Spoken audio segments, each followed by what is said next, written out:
আজ ৬ বছর পর ঠিক ওই জায়গাটায় এসে দাঁড়িয়েছি যেখানে আমার প্রাইভেট স্যারকে আমি প্রপোজ করেছিলাম। বলেছিলাম, স্যার আই লাভ ইউ। এখন সব অতীত। আমি মাঝে মধ্যে এখানে এসে দাঁড়াই, মনটা হালকা হয়, বুকের ওপর থেকে একটা চাপ কমে যায়, যেন আমার প্রিয় মানুষের ঘ্রাণ এই বাতাসের সঙ্গে মিশে আছে। এই জায়গাটা আমাকে টানে, ভীষণ টানে। এখানে কখনো মানুষ ভরে ওঠে, আবার কখনো কি শান্ত। চোখের পাতাটা ছলছল করে উঠল নিমিষে। আমি ইতি চৌধুরী, বাবা মা আর একমাত্র। আমার পরে আর কোনো সন্তান হয়নি, তাই আমাকে বেশ আদর যত্ন দিয়েই বড় করেছেন তারা। আমি একজন ডক্টর। ৬টা বছরে নিজেকে পরিপূর্ণ গুছিয়ে তুলতে পেরেছি, শুধু মুভ অন করতে পারিনি। আমি তোমাকে ভালোবাসি শব্দটি স্যার কখনো আমাকে বলেনি, কিন্তু আমি যে চোখে দেখেছি না বলা ভালোবাসা। আমি তখন ইন্টার সেকেন্ড ইয়ারে পড়ি। বাড়িতে প্রাইভেট পড়াই ছিল আমার অনীহা। বান্ধবীদের সঙ্গে কোচিং সেন্টারে পড়তে চাইতাম, বাবা রাজি হতো না, বলতেন একগাদা মানুষের সাথে পড়া হবে না। এই কারণে বাবা প্রতিবার একজন করে টিউটর জোগাড় করে নিয়ে আসতেন। কলেজে পা রাখার পর থেকে কোনো টিউটরের কাছে আমি বেশি দিন পড়তাম না। অদ্ভুত সব কাণ্ড করতাম আর তারা পালিয়ে যেত। আমার মন বলছিল এবারও বাবা নতুন একজন স্যার ধরে নিয়ে আসবেন, তবে করলেও তাই। তারপর ধীরে ধীরে স্যারের প্রতি আমার ভালো লাগা শুরু হলো। তারপর তা কখন যে ভালোবাসায় রূপ নিল অবুঝ মন বুঝতেও পারিনি। এই জায়গাটা শহর থেকে একটু দূরে ছিমছাম পরিবেশ। মাঝে মাঝে বাতাসের সঙ্গে ভেসে আসে হাইওয়েতে চলাচল করা গাড়ির হর্নের আওয়াজগুলো। সপ্তাহে ১-২ বার এখানে হাটবাজার ও মেলা বসে। তখন চারিদিকে মানুষ গিজগিজ করে, তাদের কোলাহলের শব্দে চারপাশ মোমো করে। সেদিন এখানে বিশাল বড় উৎসব চলছিল, মানুষজন ভিড় করে চারিদিকে। আমার অনেক আগে চিন্তা ভাবনা করা ছিল কোন এক সন্ধে নামলে স্যারকে প্রপোজ করব। ওই দিন কলেজ থেকে বাড়ি ফেরার সময় উৎসব চলছে দেখে মনে হয়েছিল আজও ঠিক সঠিক সময়। আমি মাঝে মধ্যে বায়না করতাম স্যারকে সঙ্গে নিয়ে বাইরে যাব।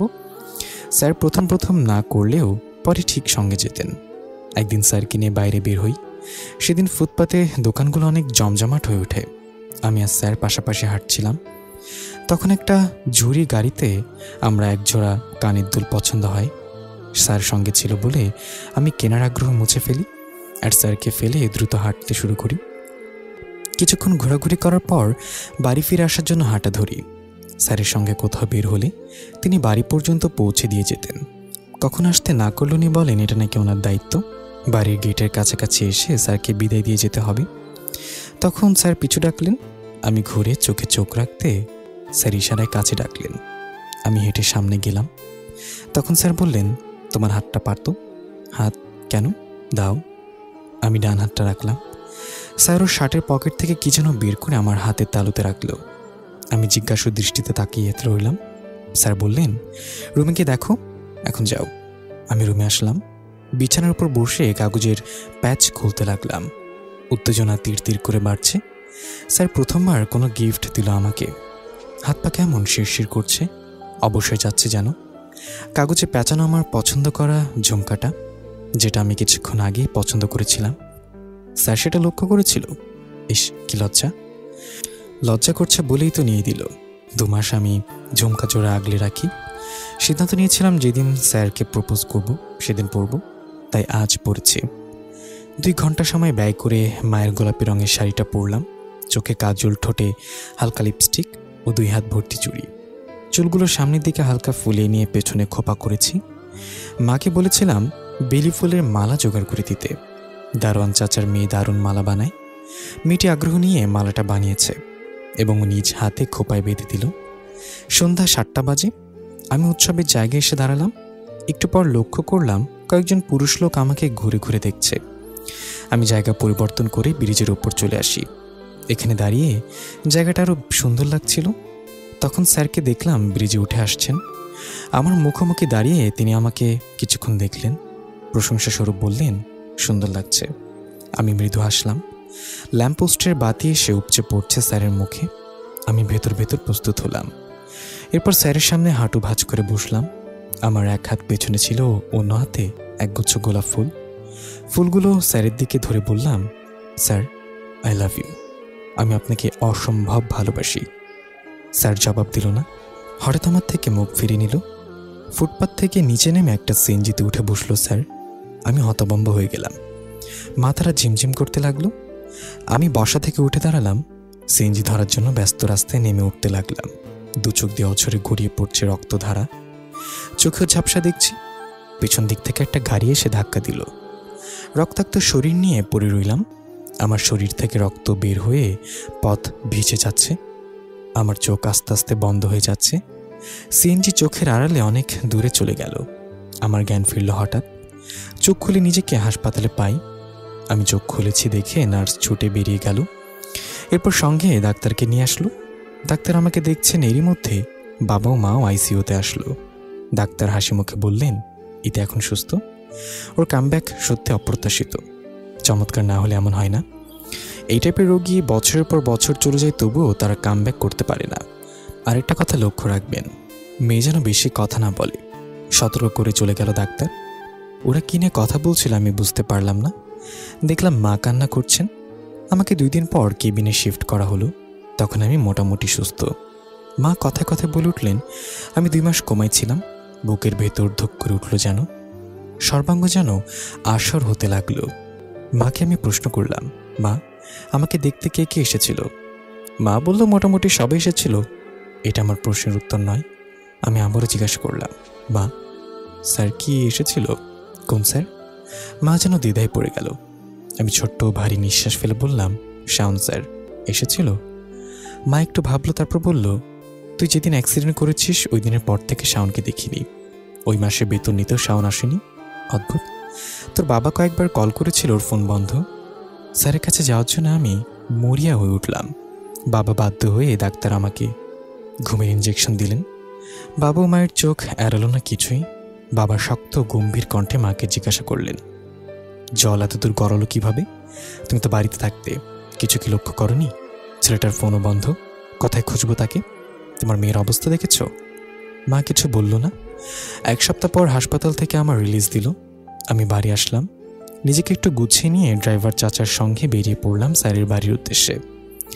স্যারের বাড়ি আমি চিনতাম, এই জন্য যেতে অসুবিধা হলো না। দরজায় তালা ঝোলানো। আমাদের দেখে বাড়িওয়ালা এগিয়ে আসলেন। ওনার কাছে জানতে পারি স্যার 2-2.5 মাস আগেই বাড়ি ছেড়েছেন। কোথায় গিয়েছেন উনি জানেন না। এই শহরে ওর কোনো আত্মীয় নেই, কোথায় খুঁজবো? মাথা ঘুরে গেল। ড্রাইভার চাচা আমাকে বাড়ি নিয়ে এলো। প্রতি সপ্তাহে সময় করে এই জায়গায় আসা হয়। এখন চলে যাওয়ার সময়। অনেকটা দূরে ড্রাইভার চাচা গাড়ি নিয়ে দাঁড়িয়ে আছেন। ওনাকে আর অপেক্ষা করাবো না। অপেক্ষা যে বহু কষ্টের যন্ত্রণা। দীর্ঘশ্বাস ছেড়ে হাতখানা কানে ছোঁয়া মাত্রই স্মৃতিমাখা মুখটা জোড়া হতে লাগলো। বাতাসে মৃদু তুলছে, হেলছে। শাড়ির কুচি সামলে নিয়ে ফুটপাত ধরে হাঁটতে লাগলাম। হঠাৎ মনে হলো কেউ আমার হাত ধরেছে। স্নেহমাখা আদুরে কণ্ঠে বলে উঠল, চলো তোমাকে বাড়ি পৌঁছে দিই। চোখের কার্নিশ ভিজে টুপটাপ করে অশ্রু পড়ছে। হাতের উল্টো পিঠে জলটুকু মুছে নিলাম। শূন্য আকাশের দিকে তাকিয়ে বললাম, স্যার আপনি কোথায়? আর কতগুলি বছর আমাকে কষ্ট দিবেন? ফিরে আসুন প্লিজ। রাস্তার কিনারে ইতি বসে আছে দেখে ড্রাইভার চাচা দৌড়ে কাছে আসলেন। উনি ইতির মাথায় হাত রেখে বললেন, কাঁদো না মামুনি, চলো বাসায় যাই। হ্যাঁ চাচা আপনি যান, আমি আসছি। 2 হাতে চোখের জল মুছে নিয়ে গাড়িতে উঠে বসল ইতি। খোলা জানলা দিয়ে বাইরে তাকিয়ে রইল। ঝরঝরে বাতাসে চুলগুলো হালকা উঠছে। ইতি স্পষ্ট দৃষ্টি বাইরে রাখল। এই আশায় হয়তো হঠাৎ স্যারকে দেখতে পাবে। বেশ খানিকক্ষণ পর ড্রাইভার চাচা বললেন, ইতি মামুনি আমরা এসে গেছি। ইতি গাড়ি থেকে নামলো। এরপর কিছুক্ষণ দরজার সামনে দাঁড়িয়ে দরজা খোলার অপেক্ষা করলো। বাড়িতে প্রবেশ করে এসে নিজের রুমের দিকে এগিয়ে গেল। নাসিমা ডাকলেন, তবুও দাঁড়ালো না ইতি। এখন মায়ের মুখোমুখি হলে তিনি বুঝে যাবেন ও কান্না করেছে। ইতি বাথরুম থেকে স্নান করে দীর্ঘ সময় পর বের হলো। দেখলো বিছানার উপর নাসিমা বসে আছে। ইতি বলল, আম্মু তুমি কখন এলে? তুমি যখন আমাকে উপেক্ষা করে রুমে ঢুকেছিলে। মানে তুমি দীর্ঘ 30 মিনিট ধরে ঘরে বসে আছো? বলে থামলেন নাসিমা। এরপর বললেন, তাড়াতাড়ি খেতে নিচে আসো। তিনি আর কিছু জিজ্ঞাসা করলো না, চলে গেল। ইতি বাধ্যমের মতো খাবার টেবিলে এসে বসলো। ইফাত শিকদারের বয়স বাড়ছে। সময় শেষে তো নাকি চশমা নিতে হয়েছে। এখন চশমা ছাড়া সবই ঝাপসা দেখেন। ইফাত জিজ্ঞাসা করলেন, মামুনি তোমার দিনকাল কেমন চলছে? আলহামদুলিল্লাহ ভালো আব্বু। তোমাকে একটা কথা বলতে চাই। কি কথা? আমরা তোমার জন্য একটা ছেলে দেখেছি। তুমি কাল একবার ছেলেটার সাথে দেখা করো। আব্বু অসম্ভব, আমার সময় হবে না। তোমার বাবা কথা বলছেন, শেষ করতে দাও। আমি কিছু শুনতে চাই না। আম্মু, আমি কারোর সাথে দেখা করতে পারবো না। আমি স্যারকে ভালোবাসি, আর স্যারকে ছাড়া কাউকে বিয়ে করব না। সারা জীবন একইভাবে থাকবো, তবুও কাউকে বিয়ে করব না। তবু আমার বিয়ে নিয়ে যদি তোমরা আরও কথা বলো, আমি বাড়ি ছেড়ে চলে যাব। ইতি খাবার রেখে চলে গেল। নাসিমা বললেন, মেয়েটা না খেয়ে চলে গেল? ইফাত উত্তেজিত রাগী কণ্ঠে বললেন, আমি কি ভুল কিছু বলেছি নাসিমা? আমি ওর বাবা, কিভাবে আমার মেয়েকে এভাবে কষ্ট পেতে দেখতে পারি বলো? বলে থামলেন ইফাত। একটু পর আবার বললেন, এই আমি কত জায়গায় শাওনের খোঁজ করেছি, কিন্তু তার কোনো হাদিসও পাইনি। আমি যেন সে পৃথিবীতেই নেই। আমার একমাত্র মেয়ে তিলে তিলে শেষ হয়ে যাচ্ছে, আমার যে কলিজা ফেটে যায়। আমি শুধু আমার মেয়েকে সুখী দেখতে চাই। এটা কি আমার অপরাধ? নাসিমা বললেন, আমি পরে ওকে বুঝিয়ে বলবো, তুমি খেয়ে ওঠো। দীর্ঘ নিঃশ্বাস ফেলল ইফাত শিকদার। বললেন, আমার মেয়ে না খেয়ে চলে গেল, আমি খাবো কিভাবে? আমার গলায় খাবার নামবে না নাসিমা। শাওন চলে যাওয়ার পর থেকে আমাদের মেয়ে ভয়ঙ্কর পরিবর্তন হয়ে গেছে। 6 বছরে অনেক কিছু বদলে গেছে। শুধু শ্বাস প্রশ্বাস চলছে ওর যেন জীবন্ত লাশ। নাসিমা মেয়ের রুমে আসলেন। ইতি রুমে নেই। বাথরুম ও বারান্দা চেক করলেন, সেখানেও নেই। নাসিমা ছাদে আসলেন, দেখল তার মেয়েটা এক কোনায় দাঁড়িয়ে আছে। তিনি গলা তুলল, এত রাতে ছাদে আসছো কেন? আম্মা, আমাকে একা থাকতে দাও। ইতি, তুমি আমাদের একমাত্র মেয়ে, তোমাকে আমরা এভাবে আর দেখতে পারছি না। আমরা চাই তোমার একটা কুল হোক। আম্মু আর কিছু বলবে না? আমি স্যারের জায়গা কাউকেই ভাবতে পারি না, এটা অসম্ভব। শাওন 6 বছর ধরে চলে গেছে, আর তুমি এখনও তাকে আঁকড়ে আছো কেন? আমি বাসা থেকে চলে যাব, আমাকে দেখবে না, তোমাদেরও কষ্ট হবে না। ইতি। নাসিমা ধমক দিয়ে এরপর করুণ কণ্ঠে বললেন, আমরা তোমাকে আর কিচ্ছু বলবো না, তোমার যা খুশি করো, কিন্তু বাড়ি ছেড়ে কোথাও যাবে না। তোমাকে ছাড়া আমরা বাঁচতে পারবো না। নাসিমা কান্না লুকিয়ে চলে গেল। ইতি আকাশের দিকে দৃষ্টি স্থির করল, চোখ তারও ছলছল করছে। ইতি অকপটে বলল, স্যার, আপনাকে ছাড়া আমার জীবন খুবই কঠিন। ইতি চোখ বন্ধ করল। চোখের পাতায় ভেসে উঠল পুরনো স্মৃতিগুলো। 6 বছর আগে। সকাল 8:30, মঙ্গলবার 28 আগস্ট 2015। কুয়াশাচ্ছন্ন সকাল। হালকা কুয়াশায় ঢাকা প্রকৃতি। সকালে কুয়াশায় ঢাকা থাকে। সকালে শিশিরে ঘাস ভেজা, মৃদু ঠান্ডা বাতাসের সাথে সাথে শীতের মেজাজ। ভোর যখন হালকা কুয়াশায় ঢেকে যায়, তখন ধীরে ধীরে সূর্য দেখা যায়। সূর্যের রোশনি জানালার কাছে ঢুকে ঘরে পড়ে। আলমারির কাভার্ড থেকে কলেজের পোশাক খুঁজতে লাগলো ইতি। সাহসা চিৎকার করে বলে উঠল, আম্মু, আমার পোশাক খুঁজে পাচ্ছি না, একটু খুঁজে দাও। নাসিমা বললেন, আমি রান্নাঘরে নাস্তা বানাচ্ছি, তুমি দেখছো না? আজ নিজে নিজে খুঁজে নাও। নীল বলল, আম্মু, আমার দেরি হয়ে যাচ্ছে, খুঁজে দাও না। নাসিমা বিরক্তকর কণ্ঠে বললেন, এই মেয়েকে নিয়ে যে কি করব? এত বড় হয়ে গেছে, অথচ নিজের জিনিসপত্র নিজে খুঁজতে পারে না। পুরো দিন আমাকে জ্বালিয়ে মারবে। আম্মু, এটা পাচ্ছি না, ওটা পাচ্ছি না, এটা খুঁজে দাও, ওটা খুঁজে দাও। উফ মা, চিৎকার করছো কেন? ধমক দিল নাসিমা। আলমারির ভেতরে একটু খোঁজাখুঁজির পর পোশাক পেয়ে গেলেন তিনি। তারপর বললেন, এই যে তোমার পোশাক, তুমি একটা কাজও ঠিকঠাক মতো করতে পারো না, তোমার কি হবে ইতি? একমাত্র আল্লাহ জানেন। আম্মু, জামাটা দাও, রেডি হয়ে নিচে আসো, নাস্তা করে তারপর বের হব। ঠিক আছে। ইফাত শিকদার বসে সকালের নিউজ পেপার পড়ছেন। হঠাৎ বললেন, ইতি, মামুনি, গুড মর্নিং। গুড মর্নিং আব্বু। বাবা মেয়ে দুজন এসে নাস্তা করে নাও। ইতি ওর বাবার পাশের চেয়ার টেনে বসলো। ইতিকে ওর বাবা খাইয়ে দিচ্ছেন। সহসা নাসিমা বললেন, রোজ যে মেয়েকে এভাবে খাইয়ে দাও, ওর বিয়ে হলে কি করবে? ইতির পেট ভরে গেছে। সে উঠে দাঁড়ালো। তারপর বললো, কিসের বিয়ে? আমি তো বিয়েই করবো না, দেরি হয়ে যাচ্ছে, আমি এখন যাই। ইফাত শিকদার বললেন, দাঁড়াও, তোমাকে একটা কথা বলার আছে। ইতি দাঁড়িয়ে গেল। ইফাত বললেন, আজ থেকে নতুন স্যার আসবে তোমাকে প্রাইভেট পড়াতে। ছেলেটা খুবই ভদ্র।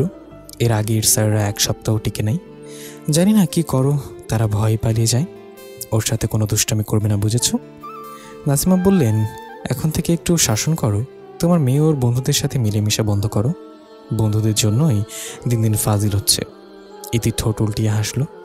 মনে মনে ভাবলো, আম্মু, তুমি যে বন্ধুদের ফাজিল বলছো, আমি সে দলের প্রধান। ইফাত বললেন, দিন দিন বড় হচ্ছে ইতি, এখন থেকে ম্যাচিউর হও।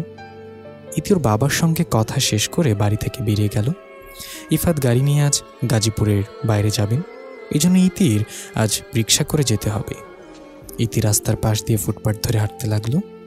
এরপর স্যারেদের সঙ্গে দুষ্টামির ঘটনা মনে করতে লাগলো। একজন স্যারকে তিনি ভীষণ বোকাশোকা ছিল। ওনার চায়ের কাপে মরা তেলাপোকা দেয় ইতি। উনি চা খেতে যাবেন তখন তেলাপোকা দেখে ছিটকে দূরে সরে যান। তখন ইতি লোকটাকে ভয় দেখিয়ে বলে চলে যাওয়ার জন্য, যদি না যায় তাহলে আরও ভয়াবহ কিছু করবে। লোকটা সেদিন যে গেল আর পড়াতে আসেনি। এরপর অন্য আরেক স্যারকে নির্জন রাস্তায় বন্ধুদের শাসিয়েছিল।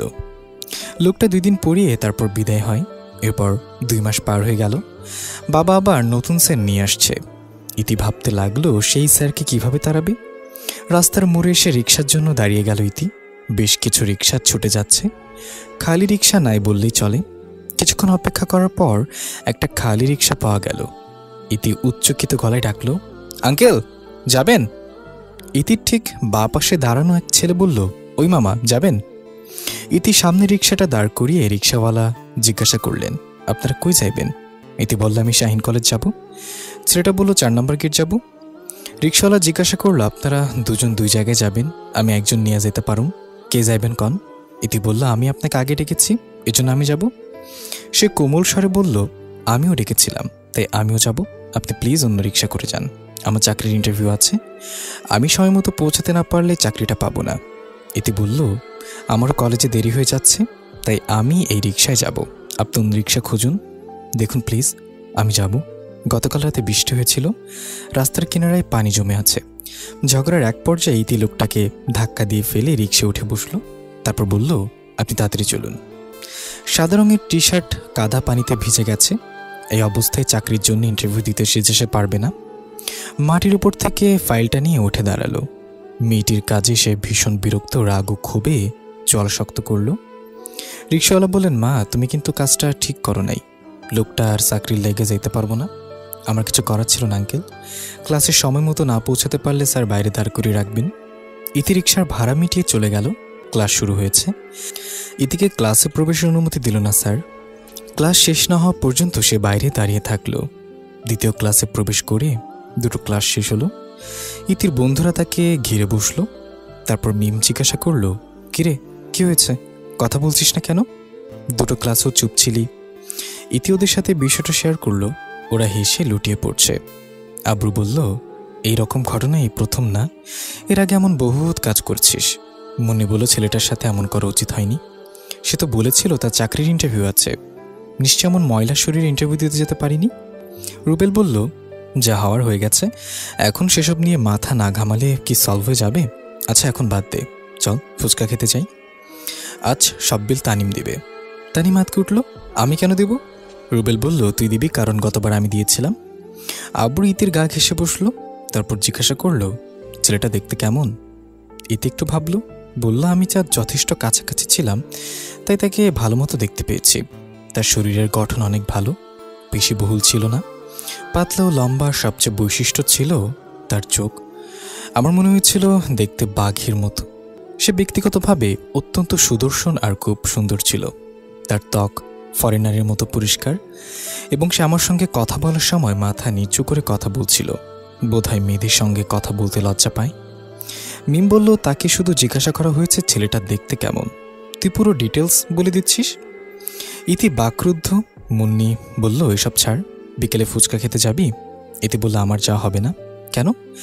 এক নিঃশ্বাসে ইতি বলল, আমাকে পড়ানোর জন্য আজকে নতুন স্যার আসবেন। ওর অবাক হলো। অস্ফুট স্বরে জিজ্ঞাসা করলো, আবার? রুবেল জিজ্ঞাসা করলো, এই স্যারের সঙ্গে কি করবি? ইতি বলল, ভাবছি। কলেজ গেটের সামনে গাড়ি নিয়ে অপেক্ষা করছেন আব্দুল মিয়া। ইতি বের হতেই সে এগিয়ে এলো। ইতি জিজ্ঞাসা করলো, চাচা আবুর সাথে যাওনি? আব্দুল বললেন, মামুনি বড় সাহেব অফিসের গাড়ি নিয়ে গেছে, তুমি এখন গাড়িতে উঠো, ম্যাডাম বলেছেন তাড়াতাড়ি বাসে যেতে। ইতি গাড়িতে বসলো। আব্দুল গাড়ি চালাচ্ছিল। এর মাঝে একবার জিজ্ঞাসা করলেন, আজ কলেজ আসতে তোমার কোনো সমস্যা হয়নি তো? কোনো সমস্যা হয়নি চাচা। আব্দুল আর কিছু বলল না, নিঃশব্দে গাড়ি চালাতে লাগলেন। সদর দরজা খোলা। ইতি চুপচাপ ভেতরে চলে গেল। নাসিমা রান্নাঘরে কিছু কাজ করছে। ইতি হঠাৎ পেছন থেকে চিৎকার করে উঠল, বউ! নাসিমা হতবাক। মা ভয় পেয়েছে দেখে ইতি হেসে উঠলেন। নাসিমা একটু রাগী গলায় বললেন, ইতি। ইতি ঠোঁটে একটা হাসি বলে বলল, আম্মু তুমি ভয় পেয়েছ? নাসিমা একটা কাপড় দিয়ে হাত মুছে বললেন, পাজি মেয়ে দাঁড়াও, আমি তোমাকে মজা দেখাচ্ছি। ইতি আর দাঁড়ালো না, রুমে ছুটে গেল। মাকে ভয় পাইয়ে ভাবতেই একা একা খাটে বসে অনেকক্ষণ হাসলো। তারপর ফ্রেশ হতে বাথরুমে ঢুকলো। একটু পর বারান্দায় গিয়ে দাঁড়ালো। আগন্তুকের কথা ভেবে হঠাৎ মন খারাপ হয়ে গেল তার। একজন তার জন্য চাকরি পায়নি, নিজেকে অপরাধী মনে হতে লাগলো। ছেলেটির সাথে আবার দেখা হলে ক্ষমা চাওয়ার সিদ্ধান্ত নিয়েছি ইতি। হঠাৎ দরজায় টোকা পড়ল। কাজের মহিলা খালেদা দাঁড়িয়ে আছে। ইতি তাকে দেখে জিজ্ঞাসা করল, আন্টি আপনি ছুটিতে গ্রামে গিয়েছিলেন, কবে আসছেন? খালেদা বললেন, দুপুরে আসছে মামুনি। বড় আফা তোমারে খাইতে ডাকে, একটু পরেই নতুন স্যার আইব, যান আমি আসছি। স্যারের কথাটা শুনে কপাল ভাঁজ হয়ে গেল। সে খাবারের প্লেট নিয়ে টিভির সামনে বসে টম এন্ড জেরি দেখতে লাগলো। নাসিমা হঠাৎ বলে উঠল, খাওয়ার সময় টিভি দেখে কে? আম্মু, সবাই দেখে। টম এন্ড জেরি দেখে দিন দিন তাদের মতো হয়ে যাচ্ছ। এখন টিভি বন্ধ করে তাড়াতাড়ি খাওয়া শেষ করে পড়তে বসো যাও। শাওন কিছুক্ষণের মধ্যে চলে আসবে। ইতি ভ্রু কুঁচকে বলল, মা শাওনকে? নাসিমা খানিকটা বিরক্ত কণ্ঠে বললেন, নাম ধরে বলছো কেন? কতদিন তোমাকে বলেছি বড়দের নাম ধরে রাখবে না? ইতি অবাক কণ্ঠে বলল, আমি কি করে বুঝবো সে বড় না ছোট? নাসিমা খানিকটা রাগী গলায় বললেন, শাওন আহমেদ তোমার নতুন টিউটর। ইতি বিড়বিড় করে বলল, এই নতুন স্যারকে নিয়ে কী করব? কেউ কল্পনাও করতে পারবে না। আমি রুমে যাচ্ছি। ইতি কাতর স্বরে বলল, নাসিমা বেগম তার মেয়েকে শাসনে রাখতে চাইলেও স্বামীর অতিরিক্ত আদরে মেয়েটি বানর হয়ে যাচ্ছে। রোজ একজন হলেও তার নামে বিচার আনবে। নাসিমার শাসন করতে গেলে ইফাত বাধা দেয় আর বলে, এখনই তো বয়স, এই বয়সে দুষ্টামি না করলে কবে করবে? ইতি টেবিলে বসে আছে, গালে হাত রেখে বইয়ের পাতা উল্টাতে লাগলো। হঠাৎ একটি পুরুষালী কণ্ঠস্বর শোনা গেল। সমস্ত অলসতা দূর হয়ে গেল তার। আসসালামু আলাইকুম। ইতি বইটা বন্ধ করে বলল, ওয়ালাইকুম আসসালাম। পুরুষ লোকটার মুখ দেখা মাত্র ইতি চেয়ার থেকে উঠে দাঁড়ালো। পাশে দাঁড়িয়ে আছেন নাসিমা বেগম। মৃদুস্বরে বললেন, ইতি অর্ধেক সালাম দিলে কেন? ইতি তাড়াতাড়ি বলল, ওয়ালাইকুম আসসালাম। ইতিকে দেখে লোকটা চিনতে বিড়ম্বনা হলো না। সে চোখ বুলিয়ে আবার মাথা নিচু করল। নাসিম ইতিকে বললেন, উনি তোমার স্যার শাওন। তিনি আবার বললেন, শাওন বাবা, সে আমার মেয়ে ইতি এবং আপনার ছাত্রী। ইতির গলা শুকিয়ে কাঠ হয়ে যাচ্ছে। সকালে যা হয়েছে এই লোকটাকে যদি মাকে বলে দেয়, মা তাকে খুব বকাঝোকা করবে। ইতি ভয় ঢোক গিলল। একবার ভাবল, স্যার নিশ্চয়ই মাকে সব বলে দিয়েছেন। ভাবনাটা ভুল। মাকে বললে মা এখন এত সুন্দর করে পরিচয় করিয়ে দিত না। মানে এখনও বলেনি, কিন্তু পরে যদি বলে। মা মুচকে এসে বললেন, তুমি ওকে পড়াতে শুরু করো, আমি তোমার জন্য নাস্তা পাঠাচ্ছি। শান বলল, না আন্টি, আপনাকে এসব করতে হবে না। মা উচ্চস্বরে বললেন, তুমি আমার ছেলের মতো, তোমার জন্য কিছু করতে চাই, চুপচাপ বসে থাকো। বইতে মুখ গুজে বসে আছে ইতি, কথা বলার সাহস হচ্ছে না। স্যার যদি সকালের ঘটনার প্রতিশোধ নেন তাহলে? ইতি বলল, স্যার জি বলুন। স্যার আপনি আজ্ঞে করেছেন দেখি ইতি অবাক হলো। এর আগে কোনো স্যার তাকে আপনি সম্বোধন করেননি, সবাই তুই বা তুমি বলে ডাকত। ইতি সোজা হয়ে বসল, প্রলম্বিত শ্বাস ফেলে বলল, sir I am sorry. Shaon তাকায়নি, জিজ্ঞাসা করলো, সরি কেন? আজ সকালে আমি আপনার সাথে অভদ্র আচরণ করেছি এবং আপনাকে কাদায় ফেলে দিয়েছি। আমি আপনাকে ফেলে দিতে চাইনি, আমি বুঝতে পারিনি আপনি ধাক্কা দিলে পড়ে যাবেন। গম্ভীর গলায় শাওন বলল, আমি সেসব ভুলে গিয়েছি, আপনিও ভুলে যান। ইতি ঠোঁট চেপে তাকালে সকালে সেই লোকটাকে দেখেছে সে, একটা রিকশার জন্য তার সাথে তর্ক করতে। এখন সেই লোকটা তার সামনে গম্ভীর ভঙ্গিতে বসে আছেন। একজনের কতগুলো রূপ, হতবাক হলো ইতি। 30 মিনিট পর নাসিমা বেগম দুজনের জন্য খাবার নিয়ে আসেন। ট্রেটা একপাশে রেখে বললেন, কিছু খাও বাবা। শাওন বলল, আন্টি এত কিছু দরকার ছিল না, আপনি সব কিছু নিয়ে যান। নাসিমা হাসল। অন্যদের থেকে ছেলেটা স্বভাব ভিন্ন, এটা প্রমাণ পেল তিনি। কোম্পানির এক কর্মচারীর কাছ থেকে শাওনের কথা জানতে পারেন ইফাত শিকদার খুব ভালো শিক্ষক বলে মেয়ের জন্য বাছাই করেন। গত মাসে 2টো টিউশন বাদ পড়েছে, এজন্য এই টিউশনিটি করতে রাজি হয় শাওন। ইতি সন্দেহ চোখে তাকিয়ে আছে, বিড়বিড় করে বলল, স্যার কি আসলে এত ভালো নাকি নাটক করছে? অনেক রকমের খাবার দেখে ইতির খেতে ইচ্ছে করে। শাওন তাকে খেতে দেয়নি, দৃঢ়ভাবে বলল, পড়াশোনার সময় খাবার খাওয়া আমার একদম পছন্দ না, পড়া শেষ করে খাবেন। আমি একটু খাবো স্যার। একদম না, খাবারের সাথে পড়া গিলে ফেলবেন। ইতি মায়ের দিকে তাকিয়ে করুণ গলায় বলল, মা আমাকে একটু দাও। নাসিমা খাবার নিয়ে চলে গেল। ইতি মুখ ঘুরিয়ে শাওনের দিকে তাকালো, একটা দীর্ঘ নিঃশ্বাস ফেলে বইটা বের করলো। শাওন বাঁকা করে হাসলো। ইতি বলল, আপনি ইচ্ছা করে এমন করেছেন। আমি কি করলাম? আমাকে খেতে দেননি। শাওন কিছু বলল না। ইতি ঠিক করলো এর প্রতিশোধ সে তুলবে।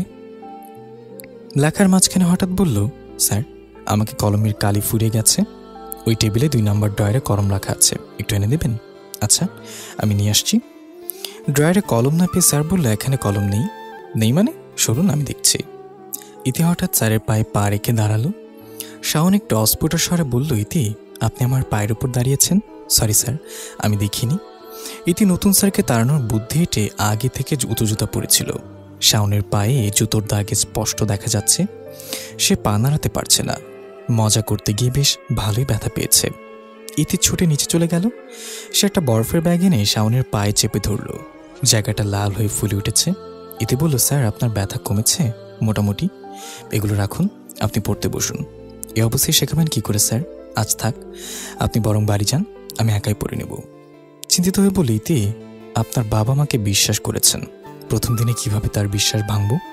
সামান্য ব্যথা সয়ে যাবে। আমি কাউকে প্রতিশ্রুতি দিলে প্রতিশ্রুতি ভঙ্গ করি না, বলল শাওন। শাওন ঘড়ির দেখে 2 ঘন্টা পড়ালো। এতক্ষণ দাঁত চেপে যন্ত্রণা সহ্য করেছে। সে ঠিকমতো হাঁটতে পারছে না দেখি ইতি শাওনের সাথে গেটে গেল।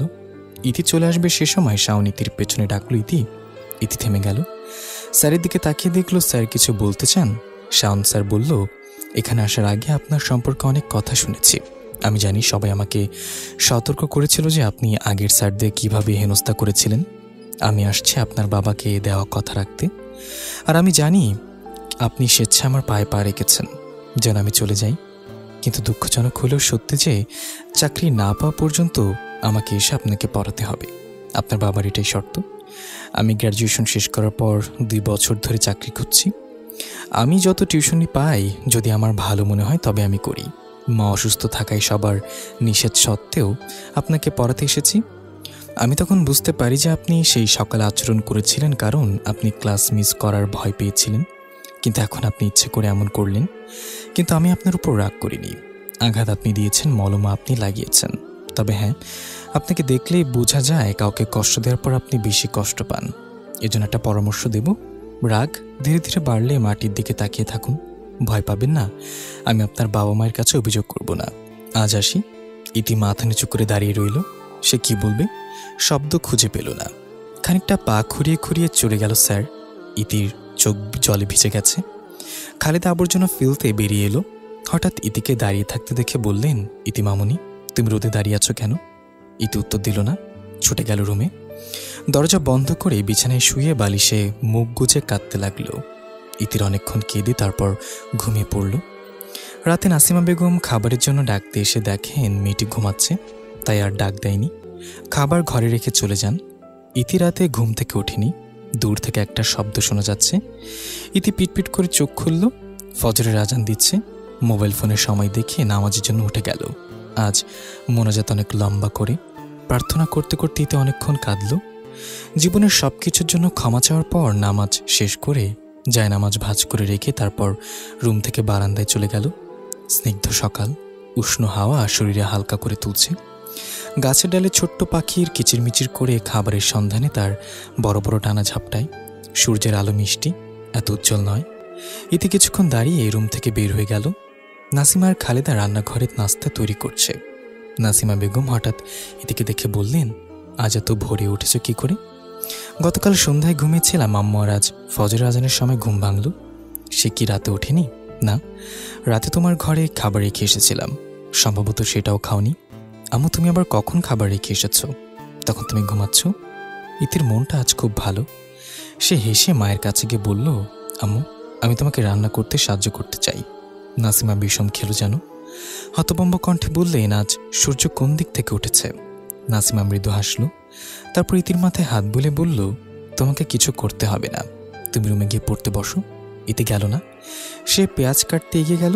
খালেদা বললেন, মামুনি, আমারে দাও, আমি পারবো। ইতি পেঁয়াজ কাটতে লাগলো। চোখ জ্বালাপোড়া করে টুপটুপ করে অশ্রু পড়ছে। ইতির চোখে হাত ছুঁয়ে বলল, আম্মু, চোখ জ্বলছে। নাসিমা বললেন, তাড়াতাড়ি চোখে পানি দাও। জোরে হেসে উঠলেন খালেদা। তারপর বললেন, সকলে পেঁয়াজ কাটতে পারে না, আমি আগেই কইছিলাম আমারই দিতে। ইফাত শিকদার ড্রয়িং রুমে বসে খবর পড়ছেন। হঠাৎ হাসির শব্দ শুনে রান্নাঘরের দিকে এগিয়ে গেল।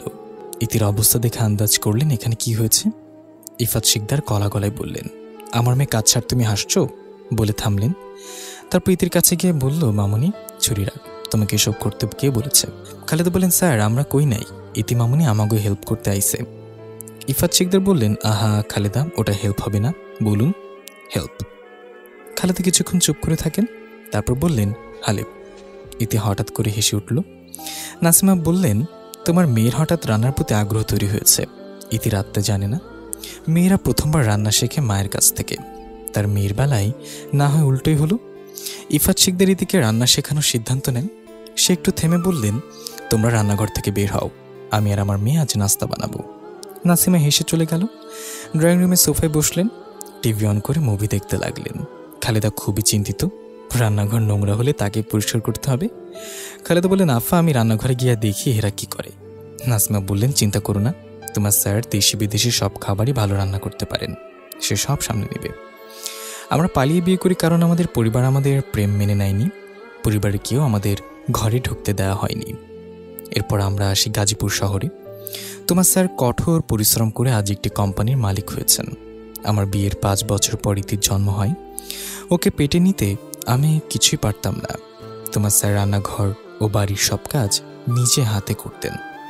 আল্লাহ আমাকে তার মতো স্বামী দিয়েছেন, আল্লাহর কাছে অনেক অনেক শুক্রিয়া। খালিদার চোখে জল। নাসিমা এখন বললেন, এই বিষয়ে ইতি কিছুই জানে না, আর সে জানে না যে তার নানা বাড়ি আছে, দাদা বাড়ি আছে। ডাইনিং টেবিলে সব আইটেম গুছিয়ে রাখল ইতি। তারপর উচ্চস্বরে বলল, আম্মু খেতে আসো। ক্যাম্পাসে বসে বাদাম খোসা ছড়াচ্ছে ইতি। নাইম বলল, ইতি তুই গতকাল অনেক কিছু মিস করেছিস। ইতি তাকালো, বলল, লাইক? চোর রোডে বিশাল মেলা বসেছিল, সন্ধ্যার পর আমরা সবাই যাই, শুধু তুই আর তানিম বাদে। ইতি বলল, আগামী সপ্তাহে যাব। রুবেল হঠাৎ জিজ্ঞাসা করলো, তোমার টিউটরের খবর কি? ইতি হতাশ গলায় বলল, যে ছেলেটাকে গতকাল ধাক্কা দিয়েছি আমার জন্য কাজের ইন্টারভিউ দিতে পারিনি, সে আমার নতুন স্যার। ওরা হতবাক। মুনি ঝাপসা করে বলল, কি, তোকে কিছু বলেনি? তানিম জিজ্ঞাসা করলো, না। আশ্চর্য, তোর জন্য তার ক্ষতি হয়েছে কিন্তু তোকে কিছুই বলেনি। আব্রু বলল, স্যার সে কি এখন আছে নাকি পালিয়ে গেছে? মিম জিজ্ঞাসা করলো, হ্যাঁ আছে, চাকরি না হওয়া পর্যন্ত পড়াতে আসবেন। কলেজ থেকে বাড়ি ফেরার পথে ইতি সেসব মানুষের সাথে দেখা করলো যাদের সে কষ্ট দিয়েছে। খুব লজ্জিত এবং দুষ্টুমির জন্য ক্ষমা চাইল। মুন্নি অবাক গলায় বলল, ইতি বদলে গেছে, সে আগের মতো আর নেই। তুই ঠিক বলেছিস, বলল রুবেল। ইতি এগিয়ে এলে নাইম জিজ্ঞাসা করল, তুই এত বদলে গেলে কি করে? কেউ একজন চোখে আঙুল দিয়ে ভুলগুলো তুলে দেওয়ার ধরেছে। আমার মজা করার জন্য অনেক কিছুই করে মানুষকে কষ্ট দেই, যারা এসব ভোগে তাদের কথা ভাবি না, বলল ইতি। আব্দুল একটি রেস্টুরেন্টের সামনে গাড়ি থামালো। ইতি বন্ধুদের নিয়ে হালকা কিছু খাবার খাওয়ার জন্য ঢুকলো। আব্দুল তাদের সাথে টেবিলে বসে খাবার খেলো। ছোট রেখে মেয়েটা বড় হতে দেখেছেন, তিনি জানেন ইতির মন খুব ভালো। দুষ্টু মেয়েটা হঠাৎ করে শান্ত হয়ে গেছে। ইতি বসে বসে ফোনের দিকে তাকিয়ে আছে। মুন্নি বলল, বল তোর কি হয়েছে?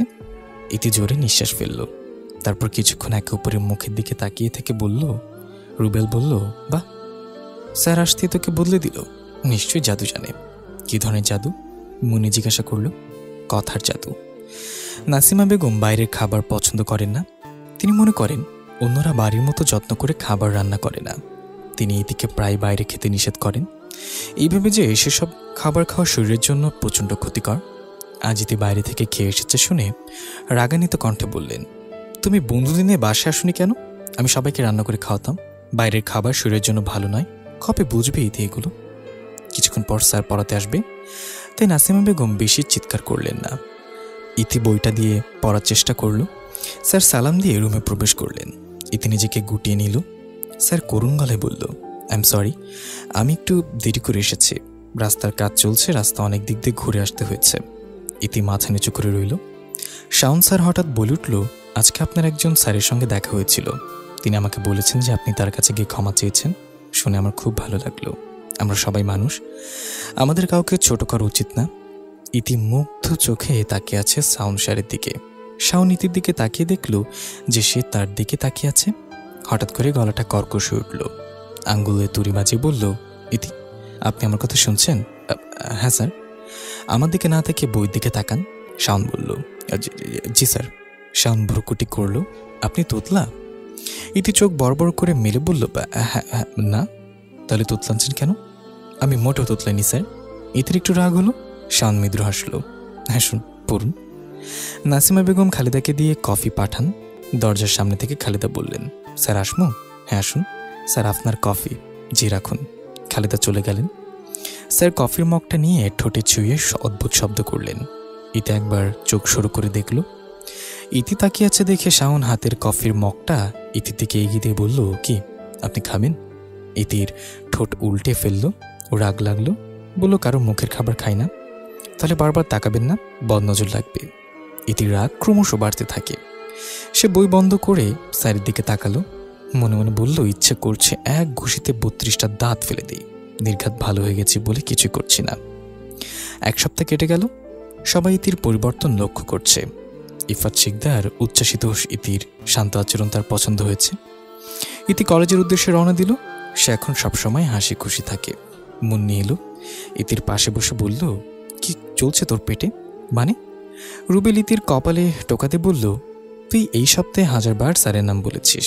তার প্রতিদিনের গল্প আমাদের এখন মুখস্থ। তোকে দেখে ছেলেমেয়েরা বলে দিবে তুই স্যারের প্রেমে পড়েছিস নিশ্চয়ই। আব্বু জিজ্ঞাসা করলো, তোরা স্যারের মধ্যে কি চলছে? কিছু চলছে না। নাইম বলল, স্যারের নাম কি যেন? মিম বলল, শাওন আহমেদ। তোরা ভুল ভাবছিস। আমরা কি ভুল ভাবছি বল? স্যারের কথা বলার সময় তোর চোখে মুখে হাসি ফুটে, এগুলো কি ভুল? ইতি মর্মাহত। সে বলল, স্যারকে আমার ভালো লাগে, তার কথা শুনতে ভালো লাগে। সে কথা বলার সময় তাকিয়ে থাকতে মন চায়। আজকাল তাকে না দেখতে পেলে আমার অসম্ভব অনুভব হয়। স্যার যখন হাসি, বুকের মাঝে ধুকপুক করে। স্যার যতক্ষণ আমার পাশে থাকে ততক্ষণ আমার বুক ধরফর করে।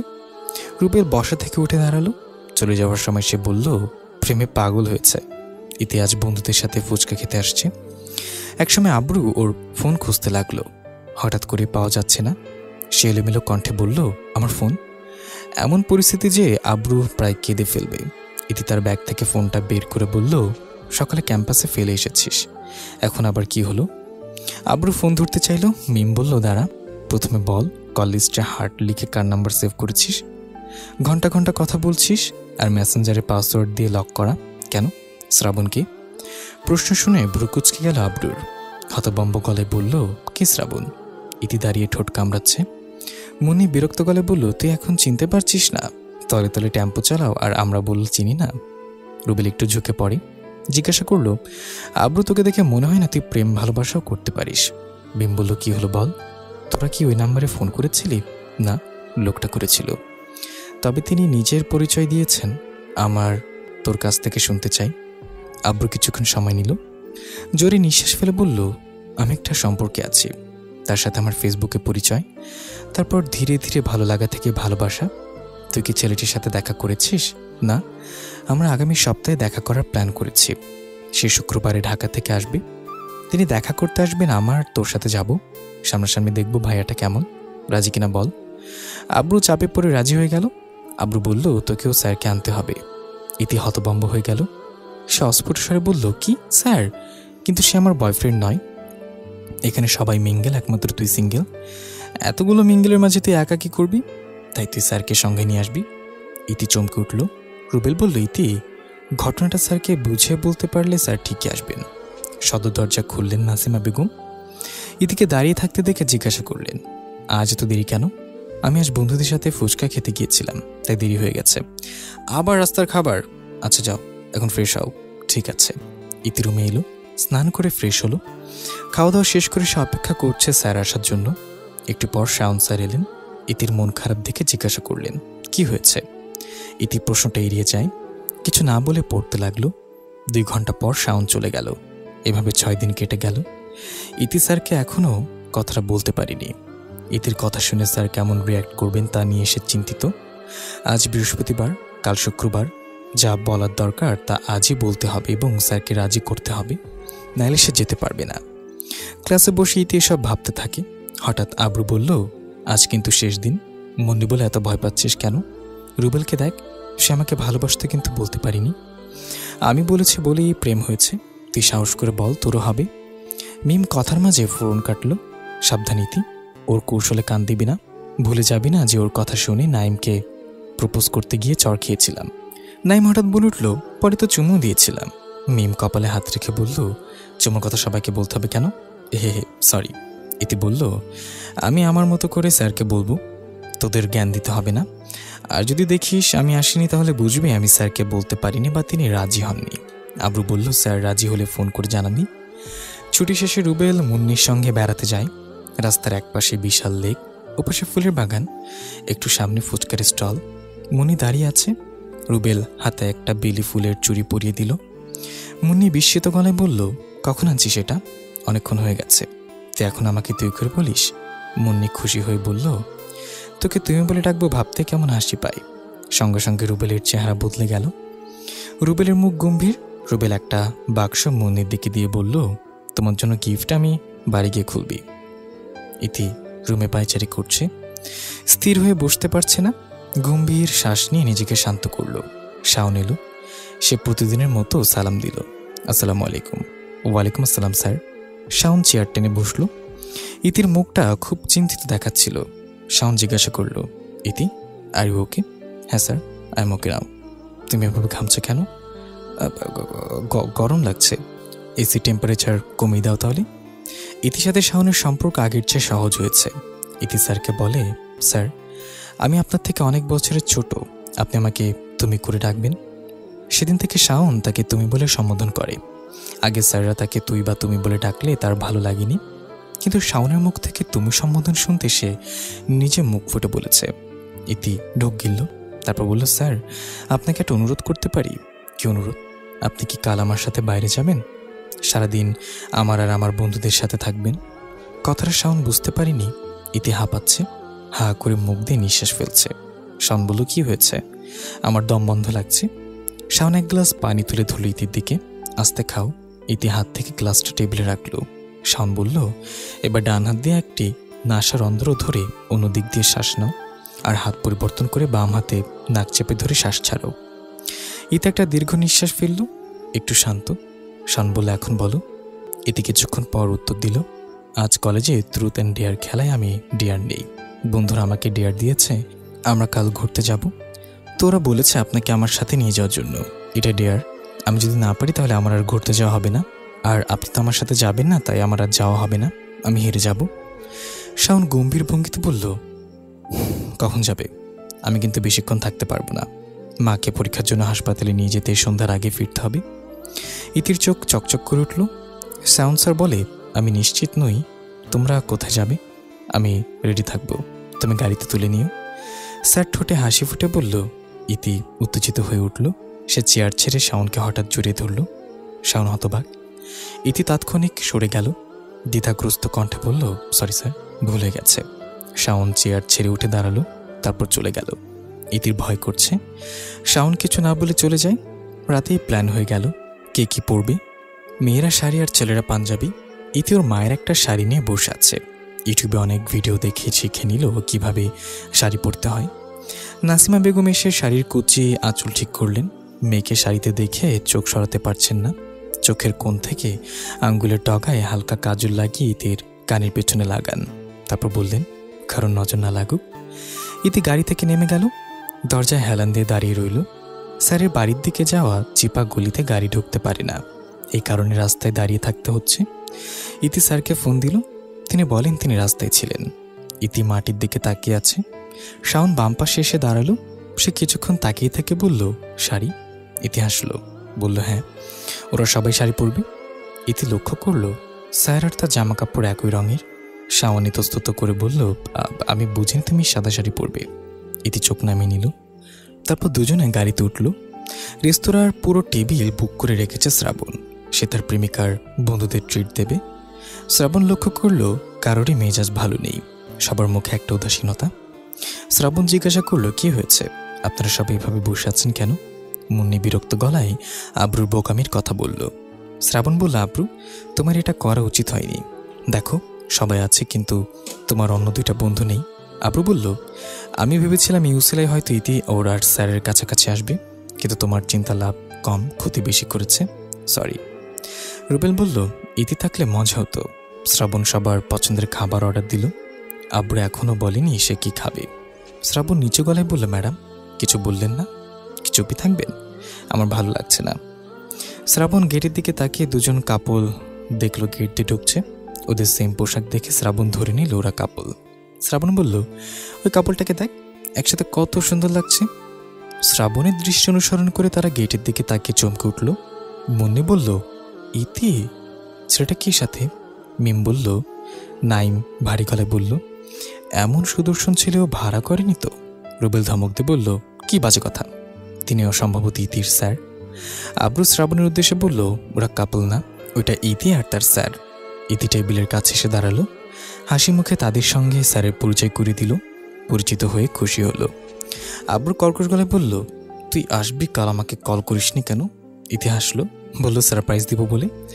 আমি যদি আগেই ফোন করে বলতাম তাহলে এখন অবাক হতি না। আব্রু চোখ শুরু করে বলল, তোকে পরে বোঝাবো। ওইটার খাবার দিয়ে টেবিলে ভরে গেল। নাইম তার খাওয়া বাদ রেখে মিমকে খাইয়ে দিচ্ছে। রুবেলও তাই করলো। শ্রাবণ আব্রুর দিকে তাকিয়ে হাসছে। ইতি শাওনের দিকে ঝুঁকে পড়ল। সে ফিসফিস করে বলল, স্যার। ও স্যার? হ্যাঁ বলো, আমি কি আপনাকে খাওয়াবো? শাওন চোখ বড় বড় করে তাকিয়ে আছে।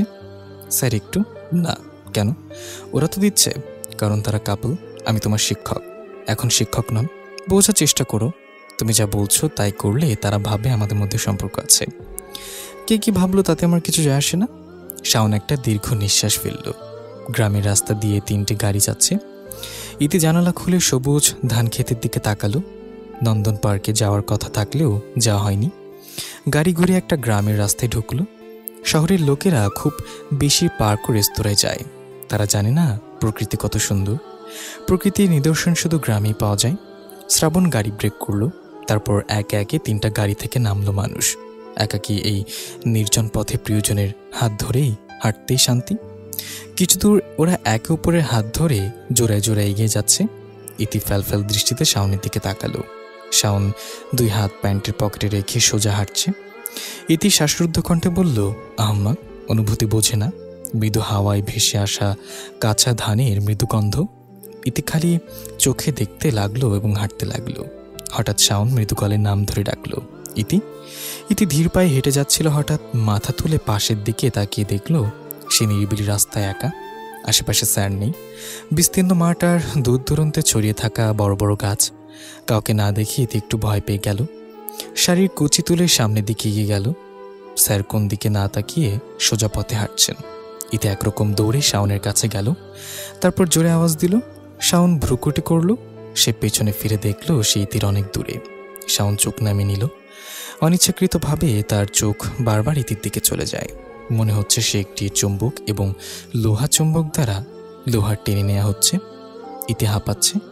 সে সোজা হয়ে দাঁড়িয়ে বলল, আমাকে একা রেখে চলে আসলেন কি করে? আমার কোনো ক্ষতি হলে কি হতো? তুমি ধীর গতিতে হাঁটছিলে তাই পেছনে পড়ে গেলে, আমি খেয়াল করিনি। শাওন গম্ভীর চিন্তায় পড়ে গেল। ইতি ডাকেও সাড়া মেলেনি। ইতি এগিয়ে এলো। শাওনের হাত নেড়ে বলল, স্যার। স্তম্ভিত মুখে শাওন বলল, হ্যাঁ কি হয়েছে? আমার হাত ধরে আছো কেন? ছেড়ে দাও, কেউ দেখবে। ইতি হাতটা আরেকটু শক্ত করে ধরে বলল, ধরেছি আর ছাড়বো না।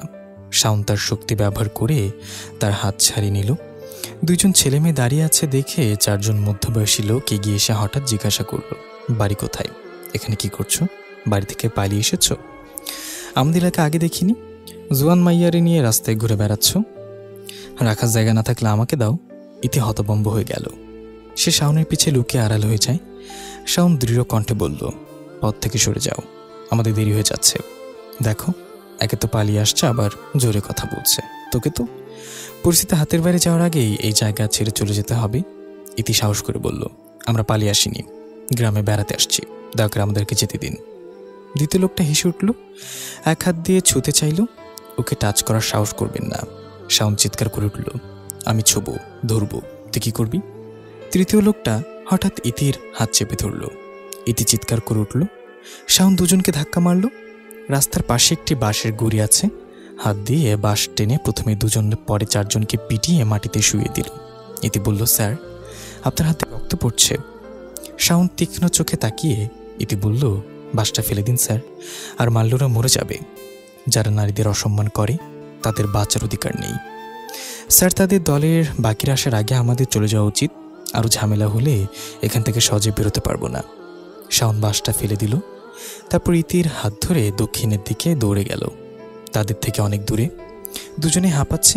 ইতি বলল, পানি। এখানে পানি কোথায় পাবো? আশেপাশে কোনো দোকান নেই। শাওন বুঝতে পারলো সে এখন ইতির হাত ধরে আছে। সঙ্গে সঙ্গে হাত ছেড়ে দিয়ে ঘুরে দাঁড়ালো। একটু দূরে একটা মেলা চলছে। সেখান থেকে গানের আওয়াজ শোনা যাচ্ছে। চলো এগিয়ে যাই, ওখানে তোমার পানি পাবো। ইতি কখনো গ্রামের মেলায় আসেনি, এসব তার কাছে নতুন। অনেক ঘুরে দেখার পর পানি পাওয়া গেল। ইতির তৃষ্ণা নিবারণ করে দুজনে মেলায় ঢুকলো। ইতির বাচ্চারা খেলনা পছন্দ করছে। সে শাওনকে বুদবুদ কিনে দিতে অনুরোধ করল। শাওন তার জন্য একটা কিনেছে। ইতির এত খুশি হয়েছিল যেন সে আকাশের চাঁদ পেয়েছে। কিছুক্ষণ পর সে বুদবুদ ফুঁকছে। শাওন মৃদু হেসে বিড়বিড় করে বলল, বাচ্চা মেয়ে। ইতি জোরে হেসে উঠল। কিছুক্ষণ পর তাদের দেখা মিলল। তারা মেলায় ঘুরে এখন বেরিয়েছে। রুবেল এগিয়ে এসে বলল, চলো যাই, শীঘ্রই সন্ধ্যা হবে। ইতি দুটো পাখি পালে। সারাদিন পর বারান্দায় তাদের সামনে এসে দাঁড়ালে তারা খাঁচায় হইচে শুরু করে। মনে হয় পুরো একটা দিনের সব অভিযোগে বক্তব্য। তাদের খাবার দেখলো, তখন সবকিছু দিয়েছিল কিনা নাসিমা বেগম। ইতি রুমে এসে ফোন হাতে নিল। মেসেঞ্জার গ্রুপে বেশ কয়েকজনের মেসেজ। তাদের মধ্যে মুন্নি বলল, তোর পাশে স্যারকে দারুণ লাগছিল, যত তাড়াতাড়ি সম্ভব প্রপোজ কর। ভালোবাসা অনেকদিন খালি থাকলে অন্য পাখিরা দখল করতে চাইবে। রুবেল বলল, ঠিক বলেছে। ইতি বলল, সামনে আমার জন্মদিন, সেদিন প্রপোজ করার কথা ভাবছি। শরীর ক্লান্ত বিছানায় শুয়ে ইতি চোখ বন্ধ করে ঘুমিয়ে পড়ল।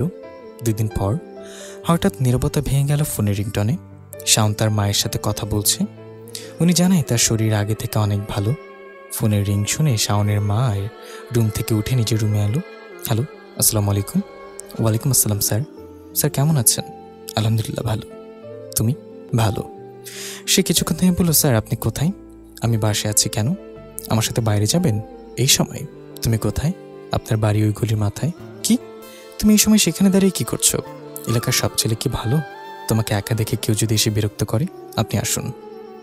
শাওনের পরনে ঢিলাঢালা টি শার্ট ও প্যান্ট। হাত দিয়ে কপালের চুল পেছনে ঠেলে দিল। ইতির সামনে দাঁড়িয়ে বলল, এই সময় এখানে আসছো কেন? আপনাকে দেখতে। হ্যাঁ, গাড়িতে উঠুন। কোথায় যাব? আজ চৌরাস্তার মেলা, গতবার যেতে পারিনি। শুনেছি মেলা অনেক সুন্দর, তাই আজ যাব। তাহলে তুমি আমাকে গাড়িতে উঠতে বলছো কেন?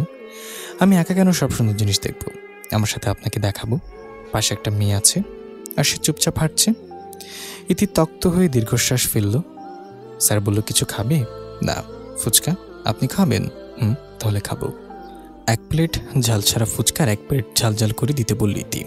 ফুচকাওয়ালা ভুল করে ইতির প্লেটটা স্যারকে দিল আর স্যারেরটা ইতিকে। ইতি জানে ওর স্যার ঝাল খেতে পারে না। শাওনের ফর্সা মুখ এক কামড়ে লাল হয়ে গেল। ইতি, ঝাল! ইতি 1 গ্লাস পানি এগিয়ে দিল। 2 গ্লাস পানি পান করার পরও ফুসকুড়ি কমেনি। পাশের দোকান থেকে একটা কাপ আইসক্রিম নিয়ে এলো ইতি। শাওন কিছুক্ষণ পর বলল, এত ঝাল ফুচকা খাও কি করে? জানো না বেশি ঝাল ক্ষতিকর শরীরের জন্য? ফুচকাওয়ালা ভুল করে মারাত্মক ঝাল দিয়েছে, এই জন্য শাওন তাকে অনেক কথাই বলেছে। মেলার ফুটপাতের দোকানগুলো সন্ধ্যার পর জমজমাট হয়ে ওঠে। ইতি আর স্যার পাশাপাশি হাঁটছে। হঠাৎ ইতি একটা ঝুড়ির সামনে এসে থামল। একজোড়া কানের দুলোর খুব পছন্দ হয়েছে। স্যার সঙ্গে থাকায় সে এই নিয়ে কোনো আগ্রহ দেখালো না। কিছুক্ষণ পর স্যার ইতির অপেক্ষা করতে বলে হঠাৎ চলে গেলেন। ফিরে এলো একটু পরে। রাত 8টা বাজে। বাড়ি ফেরার জন্য গাড়ির দিকে এগিয়ে গেল। ইতি গাড়ি থেকে নেমে গেল। গেট দিয়ে ঢুকতেই স্যার ডাকলেন, ইতি। হ্যাঁ স্যার, এদিকে এসো। ইতি খুশিতে এগিয়ে এলেন। স্যারের মুখোমুখি দাঁড়ালো। শাওন বলল, তোমার হাতটা দাও। হাত? কেন? দাও। ইতি ডান হাতটা সোজা করলো। শাওন তার শার্টের পকেট থেকে কিছু একটা বের করে ইতির হাতের তালুতে রাখলো। ইতি জিজ্ঞাসা দৃষ্টিতে তাকালো। শাওন বলল, রুমে গিয়ে দেখবে, এখন যাও। ইতি ডান দিকে মাথা নেড়ে বাড়িতে ঢুকে রুমে চলে গেল। বিছানায় বসে কাগজ খুলছে। উত্তেজনা বাড়ছে, হাত পা কেমন কাঁপছে। ইতি কাগজ খুলে দেখলো একটা ঝুমকো কানের দুল, যেটা সে একটু আগে পছন্দ করেছিল। ইতি লজ্জা পেল, বিড়বিড় করে বলল, স্যার আমাকে লক্ষ্য করেছিল। সকাল 11টা, 21 ডিসেম্বর, একমাত্র মেয়ের জন্মদিন। প্রতি বছর বড় করে আয়োজন করে ইফাত শিকদার। এবছর তিনি ব্যাপক আয়োজনে ঘর সাজিয়েছেন। সন্ধ্যায় পার্টি। ইতি ধীরে ধীরে রেডি হবে। বাড়িতে অতিথিতে ভরে গেছে। সবাই অপেক্ষা করছে ইতির কেক কাটার মুহূর্তের। হাতে ছুরি নিয়ে দরজার দিকে তাকিয়ে আছে ইতি। স্যার এখন আসেনি, যে কারণে কেক কাটছে না। ও কত অনুরোধ করেছে, তবুও এখন আসছে না কেন? ইফাত শিকদার ও নাসিমা বেগম দুজনেই তাকে আমন্ত্রণ করেছিল, তাহলে আসছে না কেন? মুন্নি বলল, স্যার বোধহয় আসবেন না, তো কেক কাট। ইতি একবার চোখ মেলে মুন্নির মুখের দিকে তাকালো, তারপর ছুটে রুমে চলে গেল। 2 দিন কেটে গেল। স্যারের খোঁজ নেই, ফোন বন্ধ, পড়াতে আসছে না। ইতির মন ছটফট করছে। আব্দুল চাচাকে নিয়ে স্যারের বাড়ির গলির মাথায় আসলো। গাড়ি থেকে নেমে হাঁটতে লাগলো। সে শাওনের বাসা চেনে না। আশেপাশে মানুষকে জিজ্ঞাসা করে বাড়িটা দেখলো। কয়েকবার কলিং বেল বাজানোর পরও কোনো শব্দ নেই। উপর থেকে বাড়িওয়ালা আসলেন। তার কাছ থেকে জানা যায় স্যার আজ 2 দিন ধরে হাসপাতালে আছেন। তার মায়ের অপারেশন হয়েছে, হয়তো সে কারণে ফোন বন্ধ। ইতি গাড়ির কাছে ফিরে এলো। পরদিন সকালে শাওন ফোন করলো। বাড়িতে আসার পর বাড়িওয়ালা তাকে ইতির কথা জানায়। ইতির ঘুম ছুটে গেল উদ্বিগ্ন কণ্ঠে। স্যার, আপনি ঠিক আছেন? হ্যাঁ, আলহামদুলিল্লাহ। সরি, আমি তোমার কথা রাখতে পারিনি। মায়ের শরীরটা হঠাৎ এত খারাপ হয়ে গেল যে কিছুই বুঝতে পারলাম না। হাসপাতালে ছুটতে ছুটতে 3 দিন কিভাবে কেটে গেল বুঝতেই পারছি না। তোমাদের ফোন করে বলবো আমি সেই পরিস্থিতিতে ছিলাম না। আর শুনলাম তুমি গতকাল বাসায় আসছিলে। অনেকদিন হলো আপনাকে দেখি না, দেখব করব, কিন্তু ইতি আয়নার সামনে দাঁড়িয়ে আছে। বেশ কয়েকবার শাড়ি পরার পরে এখন সে শাড়ি পরতে পারদর্শী। শাড়ি পরলে মেয়েদের হালকা সাজতে হয়, হালকা সাজে খুব সুন্দর দেখায়। এটা হয়তো অনেকেই জানে না। ইতি চোখে কাজল দিল, তারপর কিছু চুড়ি পরে নিল, কপালে ছোট্ট একটা কালো টিপ দিল। স্যারকে জায়গার ঠিকানা পাঠিয়ে ইতি বাসা থেকে বের হলো। আজকাল যখন ইতি স্যারের সাথে দেখা করতে চায়, প্রথমে যে কথাটি মাথায় আসে তা হলো শাড়ি পরার। দক্ষিণা হাওয়ায় খোলা চুলগুলো চোখ মুখে উড়ে আসছে। এক হাতে চুল সরিয়ে ইতির সামনের দিকে তাকালো। শাওন তার দিকে এগিয়ে আসছে। কালো টি শার্ট পরা তাকে খুব সুন্দর লাগছে। ইতি অপলক চোখে তাকিয়ে আছে। শাওন এসে তার সামনে দাঁড়ালো। ইতির ধ্যান ভেঙে গেল। শাওন মৃদু গলায় বলল, তুমি শাড়ি পরেছ? আম্মা আমাকে পরার জন্য শাড়ি দিয়েছে। আচ্ছা, আমাকে আসতে বললেন কেন? এই কয়দিন ঠিক মতো পড়েছ তো? হতভম্ব মুখে বলল ইতি, আমি এখানে পড়াশোনার কথা বলতে আসিনি। তাহলে কিসের জন্য আসছো? ইতি জোরে নিঃশ্বাস ফেলল। চারপাশে তাকিয়ে দেখল কোনো মানুষ নেই। ইতি হঠাৎ হাঁটু গেড়ে বসে শাওনের পা চেপে ধরল। শাওন অবাক হয়ে গেল। শাওন বিভ্রান্ত গলায় বলল, কি করছো? পা ছাড়ো। স্যার, আমাকে বিয়ে করুন। বিশ্বাস করুন, আমি আগের মতো নেই, বদলে গেছি শুধু আপনার জন্য। আমি আপনাকে ছাড়া এক মুহূর্তও থাকতে পারি না। আমি বিয়েতে রাজি, চলুন বিয়ে করি। শাওন অবাক হয়ে তাকিয়ে আছে। ইতি হঠাৎ তার দিকে তাকিয়ে বলল, sir, I love you. Shaon হাসল, তারপর নরম গলায় বলল, আমিও তোমাকে ভালোবাসি ইতি। যেদিন তোমাকে প্রথম দেখেছিলাম সেদিন তো থেকেই তোমাকে ভালোবাসি। ইতি উঠে দাঁড়ালো। হঠাৎ শাওনকে শক্ত করে জড়িয়ে ধরল। শাওন অকপটে বলল, ইতি, আমি নিঃশ্বাস নিতে পারছি না। ইতি স্যারকে আরও শক্ত করে জড়িয়ে ধরে রাখল। এই ভয়ে ছেড়ে দিলে অদৃশ্য হয়ে যাবে। একটু এদিক ওদিক নড়াচড়া করতে করতে ইতি পড়ে গেল। ব্যথায় চিৎকার করে উঠল। সে চোখ খুলে দেখল সে তার ঘরে মেঝেতে পড়ে আছে, বালিশ জড়িয়ে ধরে। বিরক্ত হয়ে গেল। তারপর মোবাইলে টাইম চেক করলো। স্যার সকাল 6টায় ফোন করেছে, এখন 8টা বাজে। এই 2 ঘন্টার ঘুমের মধ্যে সে এমন স্বপ্ন দেখে ফেলল। হা হা করে হেসে উঠল। ক্লাসের বন্ধুরা আমার স্বপ্ন শুনে হাসছে আর হাসছে, ওরা খুব মজা পাচ্ছে। রুবেল বলল, যেহেতু তুই আজ স্বপ্ন দেখেছিস তাহলে সেটা সত্যি কর। তুই যেহেতু আজ স্যারের সাথে দেখা করতে যাচ্ছিস, মনের কথা খুলে বলিস।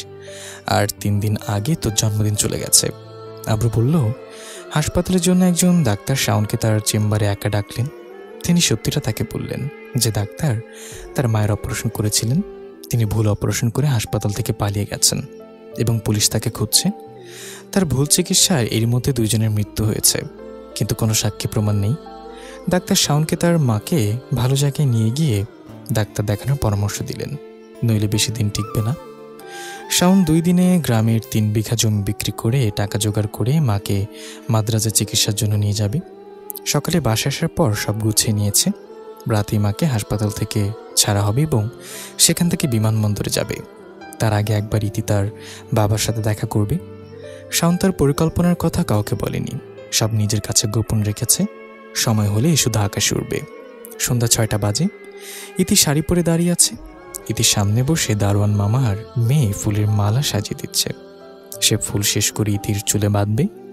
ইতি আজ একটু মেকআপ করেছে, যার জন্য তাকে অপরূপ সুন্দর দেখাচ্ছে।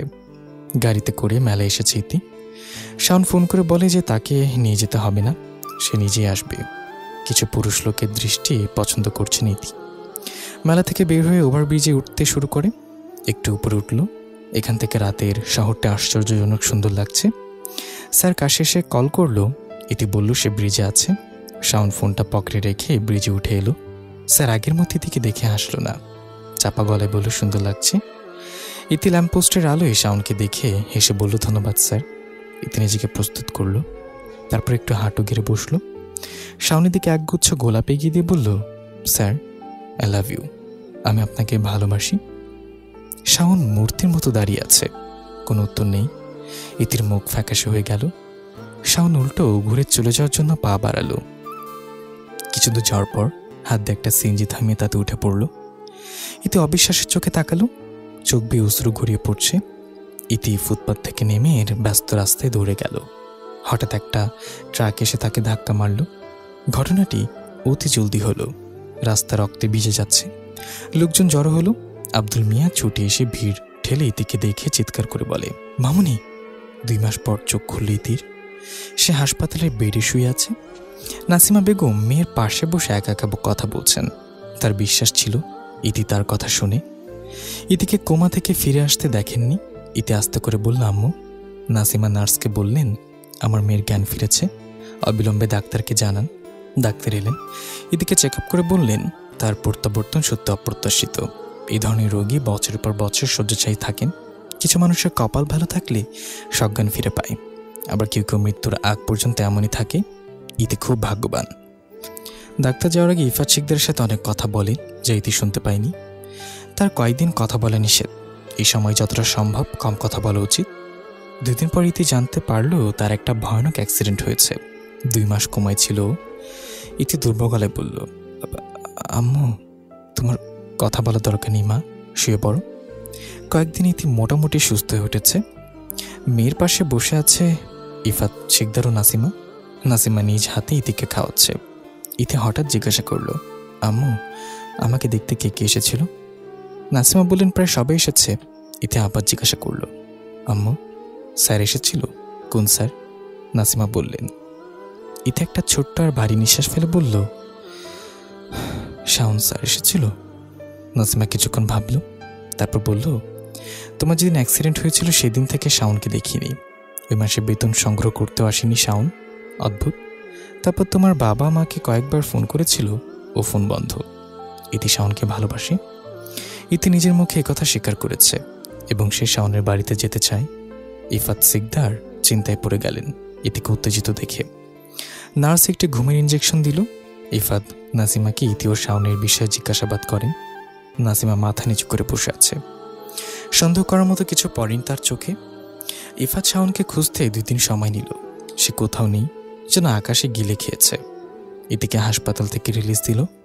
সে একটু ফ্রেশ হয়ে নিল। তারপর আব্দুল চাচাকে নিয়ে শাওনের বাড়ির মাথার গলিতে আসলো। বাড়িতে তালা ঝুলছে।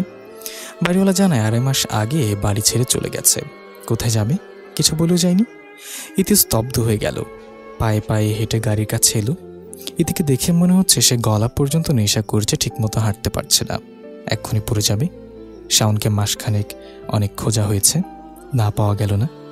ইতি হঠাৎ ঘুমের মধ্যে স্যার বলে চিৎকার করে উঠল। ইফাত শিকদার মেয়ের গালে হাত রেখে বলল, মামুনি, তুমি এভাবে আর কত নিজেকে কষ্ট দেবে? আব্বু, স্যার, শাওন স্যার। সময় গেল, দিন গেল, বছর গেল। সময় কারোর জন্য থেমে থাকে না। মন শুধু একজন বিশেষ মানুষের জন্য থেমে যায়। ফুফাতো বোনের বিয়ে। ফুপি ফোন করে বলে যে এবার 1 সপ্তাহ আগে থেকে যেতে হবে। ইফাত শিকদার বিয়ের দিন যাবে বলে ইতিকে আজ যেতে বলল। ইতির যেতে ইচ্ছে করছে না। আজকাল কোথাও তার ভালো লাগে না। বাবা মায়ের কথা ভেবে 2 দিন আগে যাবেন বলে জানায়। হাসপাতালে রোগী দেখার সময় বিকাল 3টা থেকে 8টা পর্যন্ত। এখন 2টা বেজে গেছে।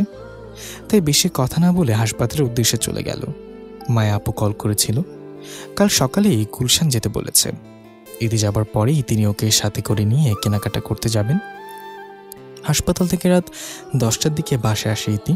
তারপর তিনি কাপড় গুছিয়ে একটি ব্যাগে রাখল। সকালে বের হবে। 4 ঘন্টা যাত্রা শেষে ফুপির বাসা গুলশানে পৌঁছালো ইতি। একদিন বিশ্রাম নিয়ে মায়া আপু পরের দিন থেকে তাকে নিয়ে ঘুরতে শুরু করে। যেখানে যায় ইতিকে সাথে নিয়ে যায়। শপিং মলে আরও বিরক্ত বোধ করছে, কিছু কিনছে না, শুধু দোকানে দোকানে ঘুরে বেড়াচ্ছে। ইতির পছন্দ অনুযায়ী বিয়ের পোশাক কেনা হয়েছে। বিয়ে বাড়িতে মানুষ মজা করছে। তাদের চিৎকারে ইতি রাতে ঠিকমতো ঘুমাতে পারেনি। মাথা ব্যথা ধরল। ফুপু চা বানিয়ে নিয়ে এলো। এটা নাও। কি ফুপু? তোমার জন্য চা বানালাম। আমি বুঝি এখানে থাকতে তোমার কষ্ট হচ্ছে। ইতি কথা বলল না, চুপ করে রইল। মায়া আপুর বিয়ে ও বিদায় সবকিছুর মধ্যে সবার আগে ছিল ইতি। এখন রাত 1টা বাজে। কাল সকালে গাজীপুর ফিরবে। রাস্তায় প্রচুর জ্যাম। কোনা বাড়ি যেতে 5 ঘন্টা লাগলো। ইতি আব্দুল মিয়াকে গাড়ি থামাতে বলল, চাচা গাড়ি থামান। আব্দুল গাড়ি থামিয়ে জিজ্ঞাসা করলো, কি হয়েছে মামুনি? এক তরুণী রাস্তার পাশে বসে কাঁদছে। ইতি গাড়ি থেকে নেমে মেয়েটির কাছে গিয়ে বসলো, তার সাথে কথা বলল। মেয়েটি এক চাচার হাত ধরে এখানে এসেছিল, ওই চাচা তাকে এখানে বসিয়ে গেল আর আসেননি।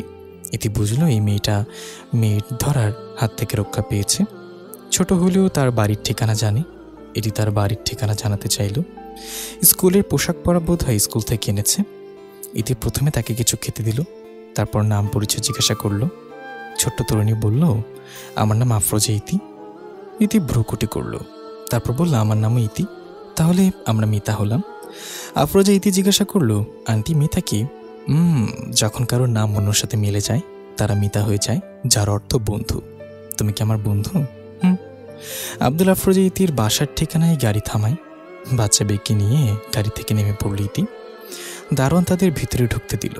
বিল টেপার পর একজন ভদ্রমহিলা দরজা খুললেন। অশ্রুসিক্ত হয়ে তাকিয়ে আছেন। আফরোজা ইতিকে দেখেই তাকে জড়িয়ে ধরে কেঁদে ফেলল। দীর্ঘ 3 ঘন্টা ধরে তাকে খুঁজেছেন তারা। ইতি বিস্তারিত জানালো। লুৎফর নাহার আন্তরিকতা দেখালো। খাবারের ব্যবস্থা করতে চেয়েছিলেন, ইতি কিছু খাবে না, মানা করে। ইতি চলে যেতে উদ্বিগ্ন হলেও আফরোজা ইতি তাকে তার স্কুলে আসার দাবি জানায়। লুৎফর নাহারও তাকে আবার আসার আমন্ত্রণ জানান। ইতি কথা দিল সে আবার আসবে। চলে যাবার পর লুৎফর নাহার মাথায় হাত রেখে হাই হাই করলেন। এত কথা বললো কিন্তু মেয়েটির নাম জিজ্ঞাসা করতে ভুলে গেল। আফরোজা ইতিকে জিজ্ঞাসা করলে সে বলতে পারে না, সে ভুলে গেছে, শুধু মিতাটুকু মনে রেখেছে। সপ্তাহ 2 পরে লুৎফর নাহার ফোন করে বললেন, আজ ইতির জন্মদিন, আর সে জন্মদিনে তার মিতাকে চায়।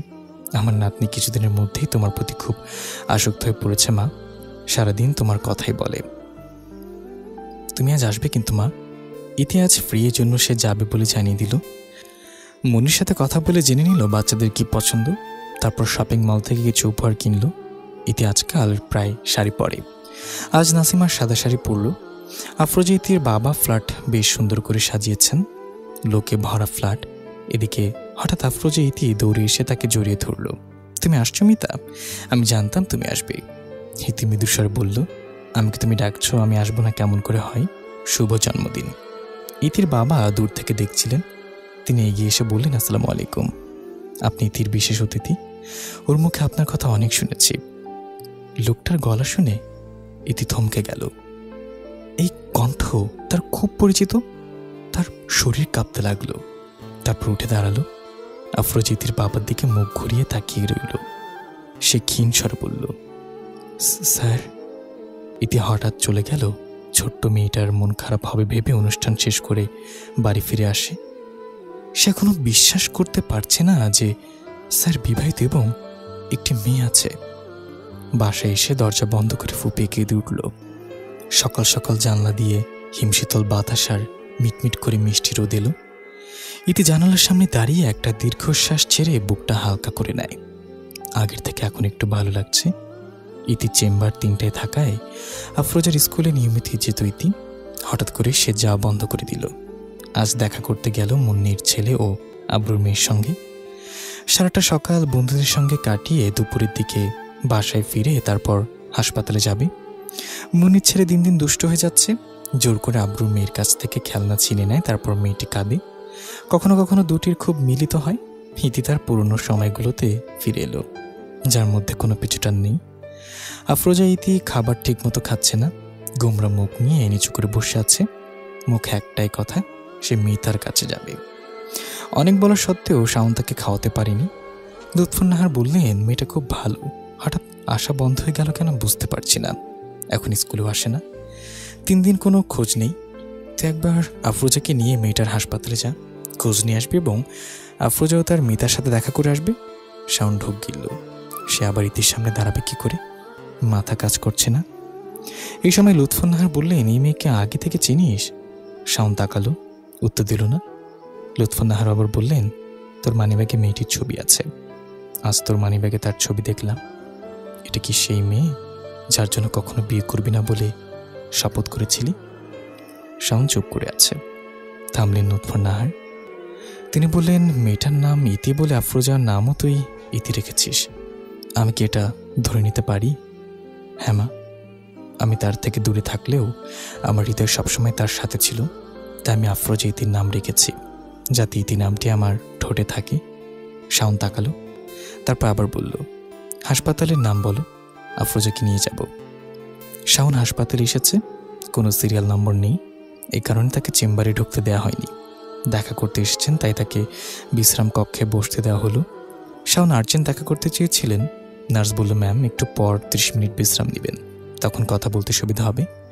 এখন তিনি রোগী দেখার জন্য সঠিক মতো সময় দিতে পারবেন না। কথা অনুযায়ী নার্স 30 মিনিট পরে শাওনকে ডাকলেন। আফরোজা চেম্বারে ঢুকে ইতির কাছে গেল। ইতি অবাক হয়েছেন, শাওন ইতির ঠিক সামনে বসে আছে। আফরোজা গত 3 দিনের সব ঘটনা ইতিকে খুলে বলে এবং তাকে অনেক মিস করে। হাসপাতালে বুয়া এসে চা নাস্তা দিল। ইতির দিকে তাকিয়ে হঠাৎ শাওন বলল, ইতি। ওর কণ্ঠে এত আকুলতা ছিল। ইতি মুখ তুলে তাকালো, তারপর বলল, আমাকে ডাকছেন? আমার সাথে কথা বলবে না? কিছু বলার বাকি নেই। তুমি নিশ্চয়ই বিয়ে করেছ। স্বামী কি করেন? বিয়ে হয়নি। কেন? যাকে ভালোবাসি তাকে পাইনি। ইতির প্রতিটা কথা স্পষ্ট। শাওন চুপ করে রইল। আফরোজাকে নিয়ে বাসায় ফিরল শাওন। আফরোজার দাদা দাদি বলে লুৎফুন্নাহারের কাছে গেল। গলা জড়িয়ে ধরে বলল, দাদি, আমি মিতার সাথে দেখা করেছি। আচ্ছা, তুমি এখন রুমে যাও। তুই কি তাকে সব কথা বলেছিস? না, আমি কিছু বলতে পারিনি। আমি তাকে অসম্ভব কষ্ট দিয়েছি মা। মা, তার এই অভিমান কখনো ভাঙবে না। আফরোজা তার মিতাকে খুব ভালোবাসে। লুৎফুন্নাহার নাতনিকে নিয়ে একটা পরিকল্পনা করেন। রাতে খাবার টেবিলে 3 জন একসাথে বসে গরম গরম ছুটি পরিবেশন করছে কাজের মেয়ে। আফরোজা বলল, আব্বু। হ্যাঁ বলো। আব্বু, আম্মু লাগবে। হঠাৎ শাওনের কাশি শুরু হলো। কি লাগবে? সবারই আম্মু আছে, আমার নেই। আমি আম্মু চাই। আমার মিতাকে নিয়ে এসো। শাওন গলাগুলো পরিষ্কার করে বলল, ইতির কথা বলছো? আমি আম্মু চাই। শাওন ধমকে কথা বলছে দেখে লুৎফুন্নাহার বললেন, তুই বাচ্চা মেয়েটাকে ধমকাচ্ছিস কেন? এছাড়া আর কত বছর একা থাকবি? তোর তো একটা ভবিষ্যৎ আছে নাকি? তোকে বিয়ে করে সংসার করতে হবে। তুমি বুঝবা না মা, আমি ওকে অনেক কষ্ট দিয়েছি। শাওন টেবিলে ছেড়ে চলে গেল। লুৎফুন্নাহার বললেন, তুমি চিন্তা করো না বুবু, তোমার জন্য আম্মু নিয়ে এসে তোমার দাদি শান্ত হবে। লুৎফুন্নাহার রুমে এলেন। ঘড়িতে সময় দিকে তাকিয়ে 10টা বাজার অপেক্ষা করছেন। রাত 10টার দিকে এদিকে কল দেন। মিনিট 5 কথা বলার পর একটা লোকের নাম বলল, যেখানে কাল আসতে অনুরোধ করল। ইতি আসবে। কুয়াশাচ্ছন্ন সকাল, গ্রামে এখন হালকা শীত, ধান শিশিরে ভেজা। লুৎফুন্নাহার ইতির সাথে টঙের দোকানে বসল। অনেকক্ষণ পর লুৎফুন্নাহার বললেন, ইতিমা, তোমাকে এখানে আসতে বলেছি কারণ আমি তোমাকে কিছু বলতে চাই। হ্যাঁ আন্টি, বলুন। লুৎফুন্নাহার বললেন, আমার শাওন খুব চাপা স্বভাবের, কখনো মুখ ফুটে কিছু চাইনি। আমার 2টি সন্তান, প্রথমটি একটি কন্যা, সে আর এই পৃথিবীতে বেঁচে নেই। শাওন তার চেয়ে 4 বছরের ছোট ছিল। সে তার বোনকে ভালোবাসত। সে হঠাৎ তার বিয়ের রাতে পালিয়ে যায়। আমার স্বামী তার অনুপস্থিতির কারণে ব্রেন স্ট্রোক করে মারা গেছে। এরপর আর আমরা ওই মেয়ের সাথে যোগাযোগ করিনি। ধীরে ধীরে আমিও অসুস্থ হতে লাগলাম। গ্রামের ক্ষেত ফার্ম, স্বামীর পেনশনের টাকায় সংসার চলত। শাওন ভালো ছাত্র ছিল, তাই শহরের একটি কলেজে চান্স পায়। আমরা গ্রাম থেকে শহরে আসি।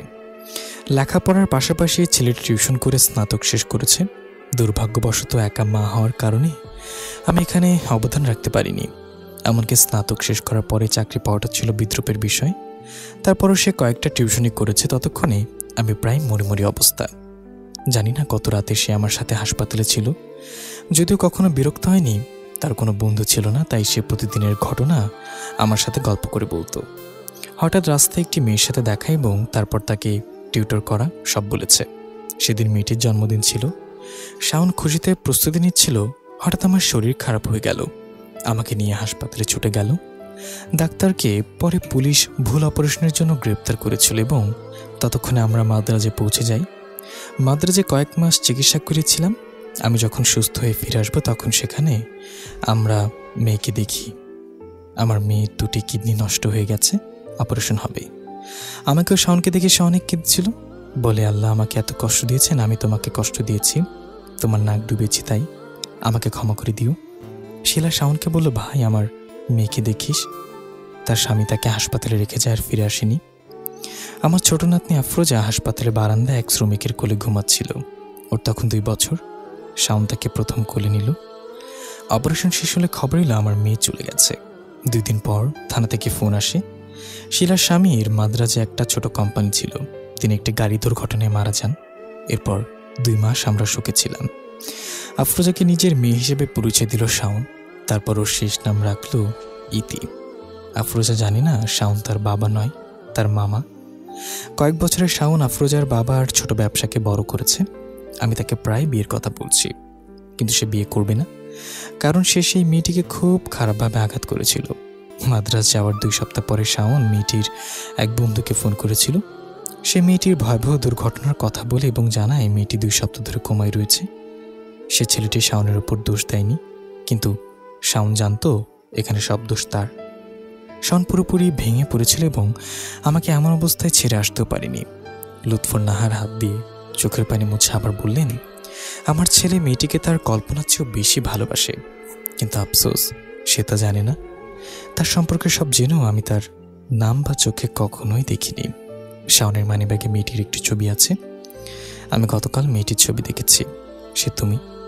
ইতির চোখ থেকে 1 ফোঁটা জল পড়ায়, তারপর 2 ফোঁটা, তারপর আরো অনেক।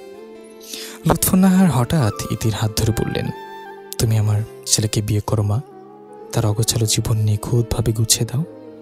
শাওন যে তোমাকে ছাড়া সম্পূর্ণ অসম্পূর্ণ থেকে যাবে। সন্ধ্যা 6টা বাজে। ইতি ব্রিজের উপর দাঁড়িয়ে আছে। কিছুক্ষণ পর শাওন এলো। ইতিকে দেখে সে একটু অবাক হলো। শোন বলে ইতি শাওনের দিকে তাকালো না, সূক্ষ্ম গলায় বলল, বলুন স্যার। আমি আর তোমার স্যার নই, চিরদিন থাকবেন।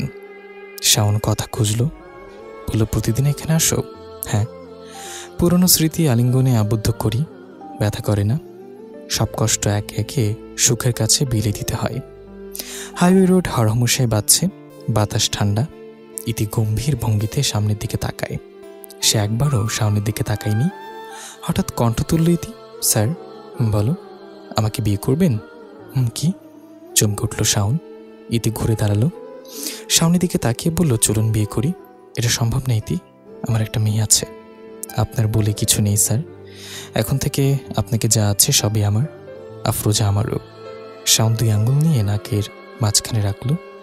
চোখ বন্ধ করে ভাবছে। ইতি হঠাৎ তাকে জড়িয়ে ধরল। হতভম্ব হয়ে গেল শাওন। 1 সপ্তাহ পর খুব ধুমধাম করে বিয়ে করল ইতি আর শাওন। আফরোজা ছুটে এসে শাওন আর ইতির মাঝখানে বসে খুশি মনে বলল, আজ আব্বু আর আম্মাকে একসাথে পেলাম, আজ থেকে আমি আমার আব্বু আম্মুর কাছেই থাকবো। লুৎফর নাহার রুমে এলেন। আফরোজাকে বললেন, আজ না বুবু, আরেকদিন থাকবে। আজ তুমি দাদির বিছানায় যাও। দাদি আজ নয় কেন? লুৎফর নাহারের দিকে অসহায় দৃষ্টিতে তাকিয়ে আছে আফরোজা। তিনি এখন এই ছোট মেয়েকে কি করে বোঝাবেন আজ কেন নয়? লুৎফর নাহার আফরোজাকে প্রলুব্ধ করে রুম থেকে নিয়ে যায়। ইতি বিছানা থেকে নামলো, তারপর আয়নার সামনে দাঁড়িয়ে নিজের দিকে তাকালো। প্রতিটি মেয়ের স্বপ্ন একদিন বউ হওয়া। শাওন এগিয়ে গেল, পেছন থেকে ইতিকে জড়িয়ে ধরে বলল, কি দেখছো আমাকে? খুব ভোরে ঘুম থেকে উঠল ইতি। লুৎফর নাহারকে সাহায্য করছে যে। আফরোজা এগিয়ে এলো, ইতির হাত ধরে টেনে নিয়ে বলল, আমি খাবো। ইতি আফরোজাকে পরোটা মাংসের ঝোল মাখিয়ে খাওয়াচ্ছে। শাওন হঠাৎ ডেকে উঠল, ইতি। আফরোজা বলল, যে আব্বু? ইতি বলল, হ্যাঁ। 2 হাতে 2টো শার্ট নিয়ে শাওন অবাক হয়ে তাকিয়ে আছে। লুৎফর নাহার আস্তে আস্তে চেয়ার টেনে বসলেন, তারপর হাসি মুখে বললেন, কাকে ডাক দিচ্ছ বাবা? শাওন ঠোঁট চেপে ধরে বলল, কাউকে না। ইতি কিছুক্ষণ পর রুমে এলো। শাওন আজ যে পোশাকটি পরবে তা বেছে দিল। গম্ভীর ভাব নিয়ে গিয়ে এলো শাওন। পেছন থেকে ইতিকে জড়িয়ে ধরে ওর কানে কাছে ঠোঁট রেখে ফিসফিস করে বলল, ভালোবাসি বউ। 6 মাস পর শাওন অফিস থেকে বাসে এসেছে। শাওনের মুখে মিষ্টি গুজে দেন লুৎফর নাহার। শাওন কথা বলতে পারছে না। আফরোজা বলল, তাড়াতাড়ি খাও, আমার মিষ্টিটাও খেতে হবে। শাওন মিষ্টিটা শেষ করে জিজ্ঞাসা করল, আজ এত মিষ্টি কেন? লুৎফর নাহার শাওনের মাথায় হাত বুলে বললেন, তুমি বাবা হতে যাচ্ছ, আমি দাদি। আফরোজা বলল, আর আমি বড় আপু। শাওনের চোখ বড় হয়ে গেল। জিজ্ঞাসা করল, ইতি কোথায়? আব্বু আম্মু ঘরে। শাওন রুমে এলো, ইতিকে জড়িয়ে ধরে কপালে চুমু দিল, তারপর হঠাৎই কোলে তুলে নিল। শাওন প্রফুল্লভাবে বলল, আমি আজ ভীষণ খুশি এবং তুমি আমাকে এই সুখ দিয়েছ। ইতি লজ্জায় লাল হয়ে গেল। সে শাওনের বুকে মুখ লুকিয়ে দুর্বল গলায় বলল, আপনাকে একটা কথা বলবো। একটা কেন? যতগুলো বলবে বলো, আমি শুনবো। ইতি শাওনের গলা জড়িয়ে ধরে ঠোঁট কানে লতিতে স্পর্শ করে ফিসফিস করে বলল, স্যার, আই লাভ ইউ। শাওনিদিকে বিছানায় বসিয়ে দিল। তারপর তার পেটে হাত রেখে আস্তে করে বলল, ভালোবাসি, আমিও।